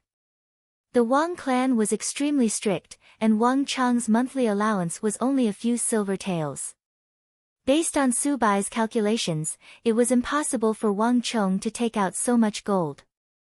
But now, there was more than 1,000 gold taels here. Su Bai was dumbfounded. Wang Chong, Shanhai, and Meng Long could clearly sense the change in the atmosphere, and the trio chuckled. Gongzi, there's no need to stand on ceremony with these people. Just do what you should do. Shanhai said. That's right, this is how you should deal with such despicable people. Meng Long chimed in by the side. When it came to Wang Chong, the two of them had undergone a massive change. When Wang Chong, Ma Zhou, and the others messed around outside, causing trouble for the clan, the two of them had always disliked it. Most of the time, the two of them would criticize Wang Chong in their hearts. But after following Wang Chong for a period of time, their view of Wang Chong had undergone an earth-shattering change. The two of them had personally witnessed Wang Chong doing many inconceivable things. In their eyes, Wang Chong was the most outstanding and promising young master of the Wang clan. They couldn't wait to protect him. If anyone were to speak ill of Wang Chong now, that person would be their enemy. The two of them would be the first to get angry with him. How could Shanhai tolerate Su Bai slandering his Gongzi? Well done. Inwardly, Wang Chong gave a thumbs up in praise. Facts speak louder than words. No matter how much Wang Chong said, it wasn't as effective as Shanhai smashing a chest of gold on the ground. Shanhai's smash was truly ingenious. It was even more effective than if Wang Chong had done it himself. The entrance of the Wang family residence was silent. Everyone was stunned by the 5,000 gold taels that Wang Chong smashed on the ground. Even Wang Chong's mother, Zhao Shuhua, was stunned speechless. Wang Chong had taken 2 gold taels worth several tens of thousands of gold taels in total, but the first time, the gold didn't enter his house. Instead, it took a detour around the capital and ended up in the bags of Ablonidin and Arloja. The second time, she gave half to Wei Hao and the other half to uncle. This was the first time Wang Chong had brought gold home, and it was sealed in a box. Therefore, even Madame Wang did not know about it. So much gold, even to the Wang family, was an unimaginably large sum of money. Mrs. Wang wanted to ask Wang Chong where he got so much money, but she held it back. It wasn't the right time to ask about this. Where did you get so much money? A foppish young master muttered to himself as he stared at the gold that had leaked out of the chest on the ground. He was deeply shocked. In the Eight Gods Pavilion, they could be considered as wealthy individuals. Otherwise, they wouldn't have the money to lend to Wang Chong. But compared to Wang Chong, he was still far behind. There was at least 4,000 to 5,000 gold taels in the chest. To them, it was an unimaginable amount. In an instant, the crowd suddenly felt the huge gap between them and Wang Chong. For some reason, a huge ravine had appeared between them and Wang Chong. They were on this side of the ravine, but on the other side, Wang Chong had already surpassed their level. He had become an existence that they couldn't even look up to. Wang Chong was still the same Wang Chong, but in the eyes of the crowd, there was something intimidating about him. There's no need for you to bother about that. Wang Chong swept his gaze across the crowd and sneered coldly, isn't it just 1,700 gold taels? You can claim it with the note. Let me tell you something, I was intending to give each of you an extra 100 gold taels, but since you helped Su Bai to deal with me, there's no need for that anymore. This reward can only be left for those who didn't come today. 100 gold taels. Ah! I already said that I shouldn't have come. Young Master Chong, this has nothing to do with me. I didn't even shout a single word. I didn't either. Young Master Chong, I'm just passing by. Upon hearing that 100 gold taels were gone just like that, the crowd immediately wailed in agony. Those of lower standing and birth couldn't afford to offend Su Bai, and they couldn't afford to offend the Duke of Su who stood behind him. Even so, Duke of Su hadn't reached the level where he wielded absolute power in the Tang dynasty. Naturally, there were those who didn't give in to Su Bai. They had intended to do him a favor, but how could they accept losing 100 gold taels? That was equivalent to more than a year's worth of their monthly allowance. This wasn't a small sum. Even if they took the life of debauchery and Hu Shua Hai, they would be able to last for a long time. Due to Su Bai's failure, they had lost so much gold taels. Their intestines were green with regret. He, young master is wise. Shen Hai and Meng Long didn't say anything, but they were grinning from ear to ear. This is what you call formidable. Without even having to fork out a single cent, he managed to tear Su Bai apart with just a few words. Some of the anxious ones had already started cursing at Su Bai. I didn't realize that young master is actually so formidable. The two of them couldn't help but click their tongues. If Wang Chong were to give them the gold taels just like that, these fellows wouldn't be grateful. But to suddenly tell them that he was prepared to give them as much as he wanted, but because they rebelled with Su Bai, everything was cancelled. It wasn't hard to imagine the pain they were feeling right now. Standing beside Wang Chong, Shen Hai and Meng Long could see the pain written on the faces of those profligate scions, and the dissatisfaction they had towards Su Bai was even greater. They didn't dare to get angry when they were alone, but it was a different story when there was a group of them. Bastard! Don't listen to his nonsense. Su Bai didn't expect Wang Chong to have such a move up his sleeves. In an instant, he felt both anxious and furious. It wasn't easy for him to gather so many scions and nobles together, and yet, it was about to be resolved by Wang Chong. How could Su Bai be willing to accept this? Wait a moment. Glancing at the wooden chest that Wang Chong had smashed on the ground, a thought flashed through Su Bai's mind. He stepped forward, pointed at the gold taels, and bellowed, Wang Chong. Your Wang clan has never been involved in business. With just you, Wang Chong, how can you possibly get so much gold? I'm suspecting that your Wang clan has accepted bribes from others. Su Bai stared at Wang Chong with a menacing gaze, as though he was trying to peer into the depths of the latter's heart. He had almost been thrown into disarray by Wang Chong's counterattack. However, Su Bai finally understood the situation. The Wang clan had always been struggling to make ends meet, so how could they possibly have so much gold? Su Bai didn't believe that the Wang clan would be able to save so much money. There must be a problem here. Censor Fu. It is your duty to supervise the officials and enforce discipline. To think that the Wang clan has always been upright, yet they have secretly embezzled so much gold. Can you just ignore this matter? Su Bai abruptly turned around to look at the other carriage behind him. Jia, the carriage door opened, and a purple-robed white-haired elder walked out with a dark expression. This elder had been eavesdropping in the carriage for a long time, and upon hearing Su Bai's call, he walked out. Wang Chong didn't recognize this elder, but upon seeing the fish talisman on the other party's waist, his face immediately warped in shock. This was an imperial censor of the Tang dynasty, and a vice minister of the imperial censor at that.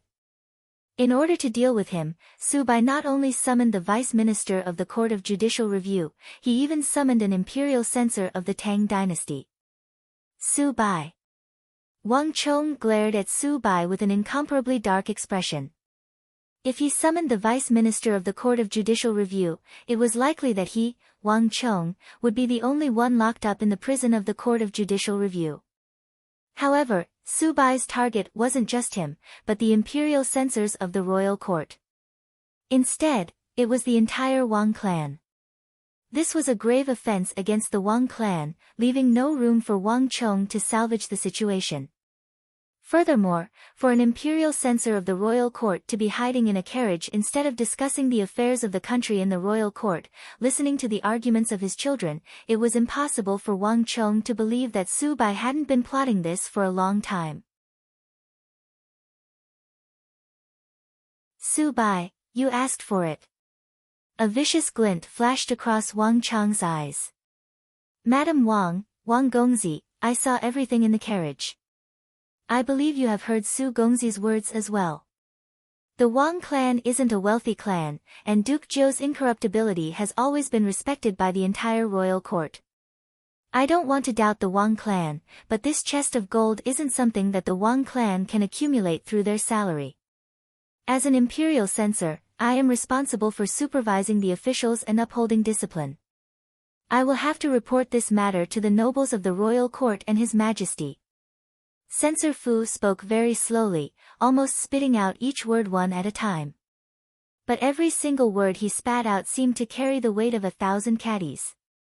Around the Wang clan gate, the anger of the crowd was originally focused on Su Bai. But after this Censor Fu appeared, all of them fell silent, not daring to utter a single word. Their eyes were filled with fear. In the Tang dynasty, there was no one more fearsome than the imperial censors. If a single wrong word were to fall into the ears of the imperial censors, they could be impeached.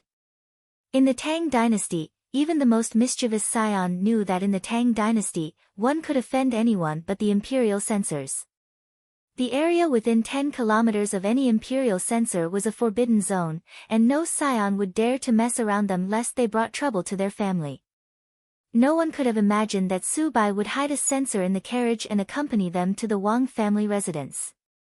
Su Bai, that bastard, is he mad? To bring the imperial censor here, doesn't he know that this is a huge taboo? Everyone was filled with fear and hatred.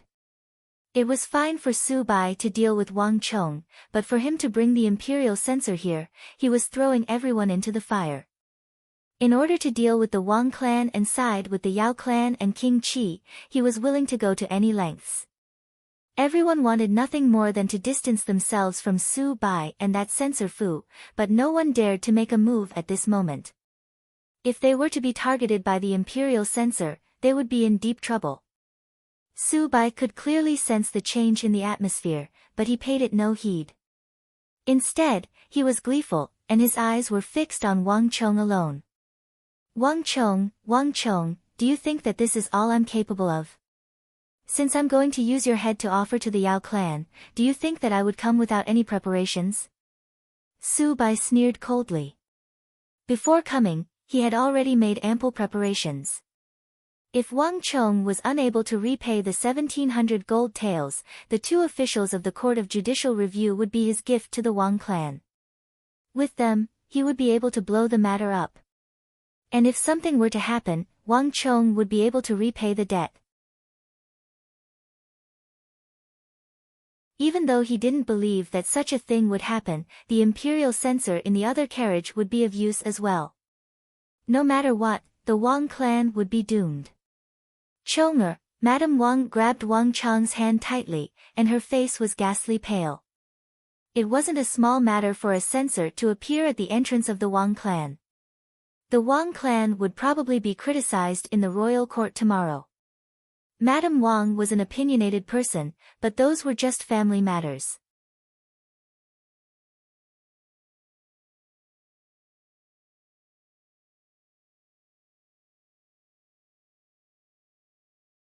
I said I earned it, so I earned it. Do I still need to lie? Although the power of the imperial censor was great, it did not seem to be to this extent. Do I report to you how I earn money? Wang Chong said coldly. Impudent. Hearing Wang Chong's words, Fu He flew into a rage. Madame Wang, how did you bring up your child? The censor represents the emperor. There is a problem with the Wang clan, and the source of their wealth is unknown. Are you saying that we can't even investigate it? Is the Wang clan so prestigious that they dare to look down on the emperor? Fu He glared at Madame Wang, Zhao Shuhua, with an incomparably cold gaze. Hearing Censor Fu's words, Madame Wang's face paled. Looking down on the emperor wasn't a small crime. Chonger, don't speak anymore. Madame Wang hurriedly pulled Wang Chong's hands. Censor Fu. Wang Chong flew into a rage. Just as he was about to reveal the matter of the Bluebottle Pavilion, a loud voice suddenly sounded. Didn't Wang Gongzi say it already? I will be the first to object to anyone who dares to say that Wang Gongzi is lying. Hong Long Long, the earth trembled. Before anyone could react to what was going on. At the end of the long street in the distance, smoke and dust billowed. Carriage after carriage rushed in the direction of the Wang family residence. Imperial Army. Seeing the insignia on the carriages, the faces of the scions present paled. The insignia on the luxurious carriages clearly indicated that they belonged to the Imperial Army. More importantly, why would the Imperial Army be here? What were they doing here? Move aside, move aside, move aside. Little brats, scram to the side. Move aside, move aside, move aside. To dare to block the carriage of the Imperial Army, are your eyes growing on the top of your head? The Imperial Army is here to deal with matters of the Imperial Army. Those insignificant people in front, move aside. A series of domineering and barbaric shouts came from the carriage. All of the scions present came from extraordinary backgrounds and they were either wealthy or respectable. However, this identity was completely useless in front of the Imperial Army. Move aside, move aside, move aside. Hurry up and drive the carriage away. These bastards are completely unreasonable. Seeing the group of Imperial Army rushing forward aggressively without any signs of stopping, the faces of the scions changed. They hurriedly urged their coachman to drive the carriage away. Even Censor Fu He's face changed upon seeing the Imperial Army, and he hurriedly stood to the side. Civil officials and military officials were two different systems. While it wasn't to say that there was no communication between them, the effectiveness of the two systems was greatly reduced. He could argue for what was right, impeach a prime minister in the royal court, and even reprimand the emperor, but he was helpless against the Imperial Army, who represented the emperor's guards. Hong Long Long, the carriages of the Imperial Army charged into the encirclement formed by the scions as though there was no one around. The scions hurriedly dodged as though they were avoiding the plague. Look! Suddenly, someone noticed something. The others also noticed it. Imperial Army. These people are actually the leaders of the Imperial Army. Seeing the leopard, dragon, tiger, and Qilin carvings on the carriages, the scions were shocked. Those who had already retreated 3 to 4 zhang back retreated even further. They had some understanding of the imperial army. The bronze carvings on the carriage were in the shape of a leopard, a tiger, a dragon, and a qilin. Not everyone could use them. Those carvings represented the leaders of the imperial army, and those of high standing at that. Why are these fellows here? Those who knew the background of the imperial army were shocked. These imperial army leaders were like scorpions and tigers. Just the few of them were like little chicks in their hands. They weren't even enough to play with. Humph. It's you. Censor Fu. He had retreated to the side, but when he saw the leaders of the imperial army, he stopped.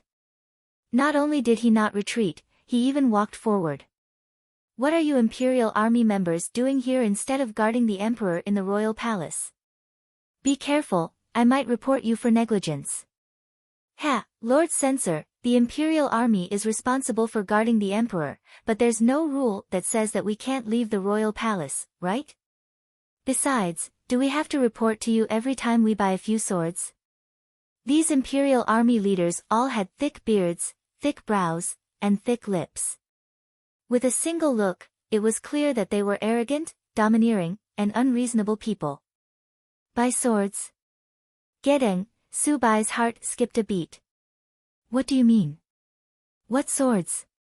Censor Fu asked with a dark expression. Ha, I can't be bothered to explain it to you. Others might fear censors, but not the imperial army. The imperial army was the emperor's guard, and they represented the emperor. The only ones who could punish them were their superiors and the emperor. However, censors weren't in this category. He, Gongzi, there's no need to lower yourself to their level. I am the general of the Soaring Serpent Army, Zhang Song, pays respect to Gongzi. Isn't it just a few thousand gold taels? How dare they accuse Gongzi for such a small sum of money? I have 50,000 gold taels in my carriage, Gongzi, feel free to take it. They must be blind to not recognize the #1 swordsmith in the world. Gongzi, your swords are truly beautiful. I beseech Gongzi to forge one for me as well. I'll pay any price. Bastard. I haven't even said anything yet. Gongzi, please forge one for me as well. Gongzi, I trust in your abilities. I'm confident in your swords. Just that, the gems on the swords aren't all that beautiful. No, I brought it myself. Gongzi, take a look and use these gems. The rest are all yours. I only have one request, and that is for you to forge a more beautiful sword for me. So many requests. Gongzi, I'm different from them. Whatever you forge, I want it. Help me forge a sword as well. Under the dumbfounded gazes of the crowd, those arrogant and domineering imperial army officers turned around and bowed to Wang Chong, making it so that no one dared to look them in the eye.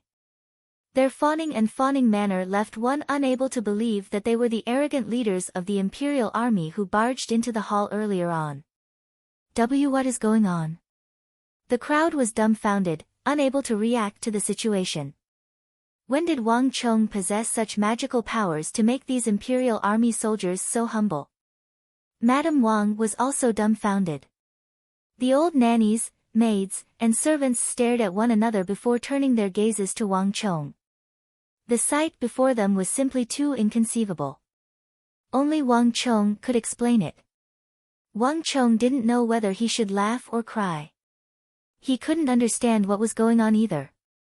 This group of imperial army soldiers came too suddenly, leaving him completely clueless. He could only vaguely guess that it had something to do with the Wuzi steel sword that he had forged. However, he couldn't understand why they would suddenly appear at this moment. Wait a moment. Are you sure you aren't mistaken? Is the person you're looking for really Wang Chong? A voice suddenly sounded by the side. Su Bai walked out from the crowd. His expression was terrifyingly calm. He didn't believe that Wang Chong was the #1 swordsmith. Upon seeing these people, his first thought was that they had come to the wrong place or the wrong person. Who are you? Why are you making a ruckus here? Are you blind? You don't even recognize the #1 swordsmith in the world. Hee, even we don't dare to call Gongzi by his name, but this lad dares to do so. Get out of here and stand over there. Master, don't be angry. This lad isn't worthy of your anger. Why don't you teach him a lesson for you?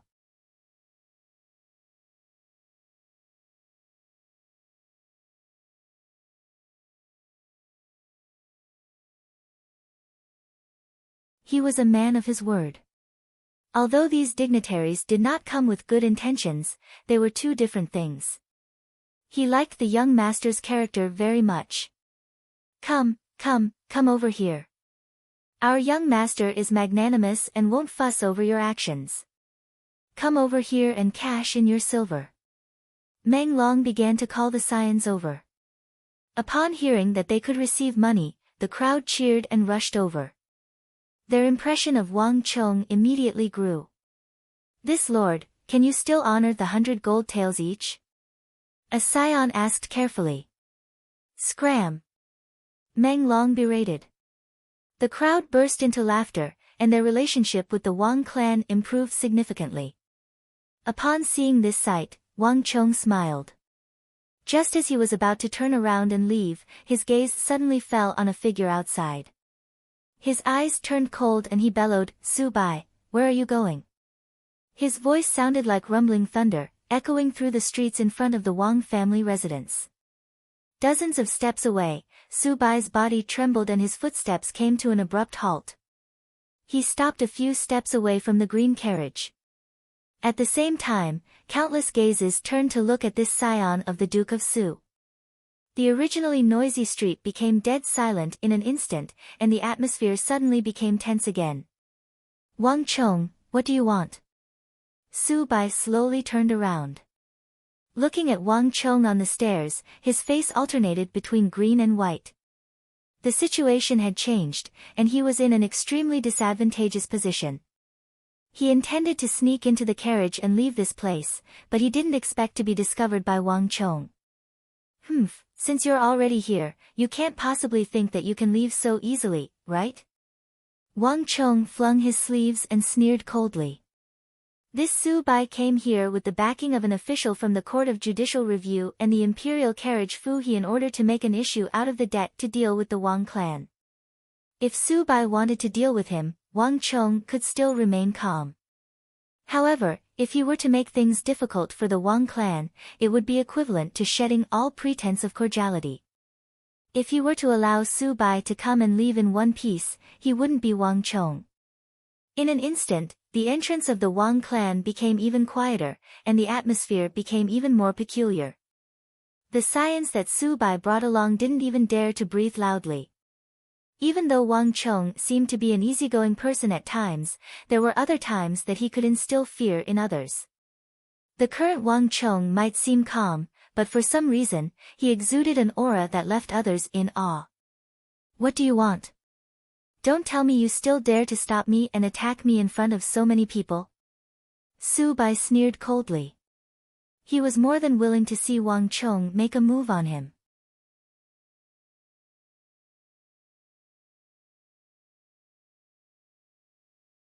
By bringing down the Wang clan, Su Bai had offended all of them. When Wang Chong said that he was maligning an important official of the royal court, he wasn't wrong in the slightest. This time, Wang Chong was determined to teach Su Bai a harsh lesson. Lord Censor, did you hear that? If the emperor breaks the law, he will be punished the same as the commoners. Lord Censor, you won't treat Su Bai specially just because of his relationship with Duke of Su, right? The fact that the two officials from the Court of Judicial Review would speak up for him was out of Wang Chong's expectations. However, this was even better. He wanted to see if Su Bai had the ability to extricate himself today. Wang Gongzi, one should be lenient wherever possible. Madam Wang, Su Gongzi is still young, and both your elder brother and Duke of Su hold positions in the royal court. It would be detrimental to the country if they were to fall out over a child's matter. What do you think, Madam Wang? He turned to Madam Wang and asked. He had a slight relationship with Duke of Su, Su Fuwei, otherwise, he wouldn't have agreed to Su Bai's request and come with him. Maligning an important official of the royal court wasn't a small matter. If Su Bai were to be arrested and sent to the Court of Judicial Review because of this matter, he wouldn't be able to live with it. It was even harder to say what would happen to Duke of Su. However, Fu He also knew that it was useless to look for Wang Chong for this matter. Thus, his gaze turned to Madame Wang, Zhao Shuhua. In this aspect, Madame Wang was much easier to deal with than Wang Chong. As long as Madame Wang spoke up, this matter could be reduced to a small one. Lord Fu, I'm just a woman, and I don't understand the affairs of the royal court. The royal court has its own laws, so let's do as we should. Don't you agree, Lord Fu? Zhao Shuhua was also determined. This Su Bai clearly didn't come with good intentions, and he seemed to be making use of this opportunity to blow things up. If not for his third son, Wang Chang's wits, as well as the fact that he somehow managed to attract this group of imperial army soldiers, things would have been much more difficult today. The Wang clan had a clean reputation for generations, and her father-in-law had always been strict with himself. If today's matter were to be reported to the royal court by the censor, the Wang clan's clean reputation would be ruined. She wouldn't be able to answer to her father-in-law. Furthermore, when Censor Fu was dealing with the Wang clan, he acted as though he was in the right and didn't want to spare anyone. Yet, he changed his attitude towards Su Bai, saying that one should be forgiving wherever possible. This made Madame Wang feel disgust towards him, and it was even more impossible for her to help him. Madam. Fu He's face darkened. He didn't expect Madame Wang to suddenly become so domineering. Don't speak anymore. Lord Fu, the royal court has its own rules. Are you trying to disregard them now? Wang Chong immediately interrupted Censor Fu He, not giving him a chance to speak. With a cold face, Wang Chong turned to the two corpse-like officials of the Court of Judicial Review and said, Lords, I have always respected the Court of Judicial Review. It can't be that you will let Su Bai off just because his father is a duke. How can that be? The voices of the two officials of the Court of Judicial Review sounded like music to Wang Chong's ears. Men, bring Su Bai back to me. If he escapes, you can carry your heads back to the Court of Judicial Review. Yes, Lord. Two men had already walked over and grabbed Su Bai by his sides, dragging him into the carriage. Bastard, Wang Chong. I won't let you off. Just you wait. You're tuning in to the Blissful Bookshelf YouTube channel. We're so grateful for your support, and don't forget to subscribe to join us on this incredible journey through captivating stories. Your generosity through donations truly makes a world of difference, as it's the primary source of revenue that allows me to expand and enhance this channel for you. Thank you from the bottom of my heart for being a part of this adventure.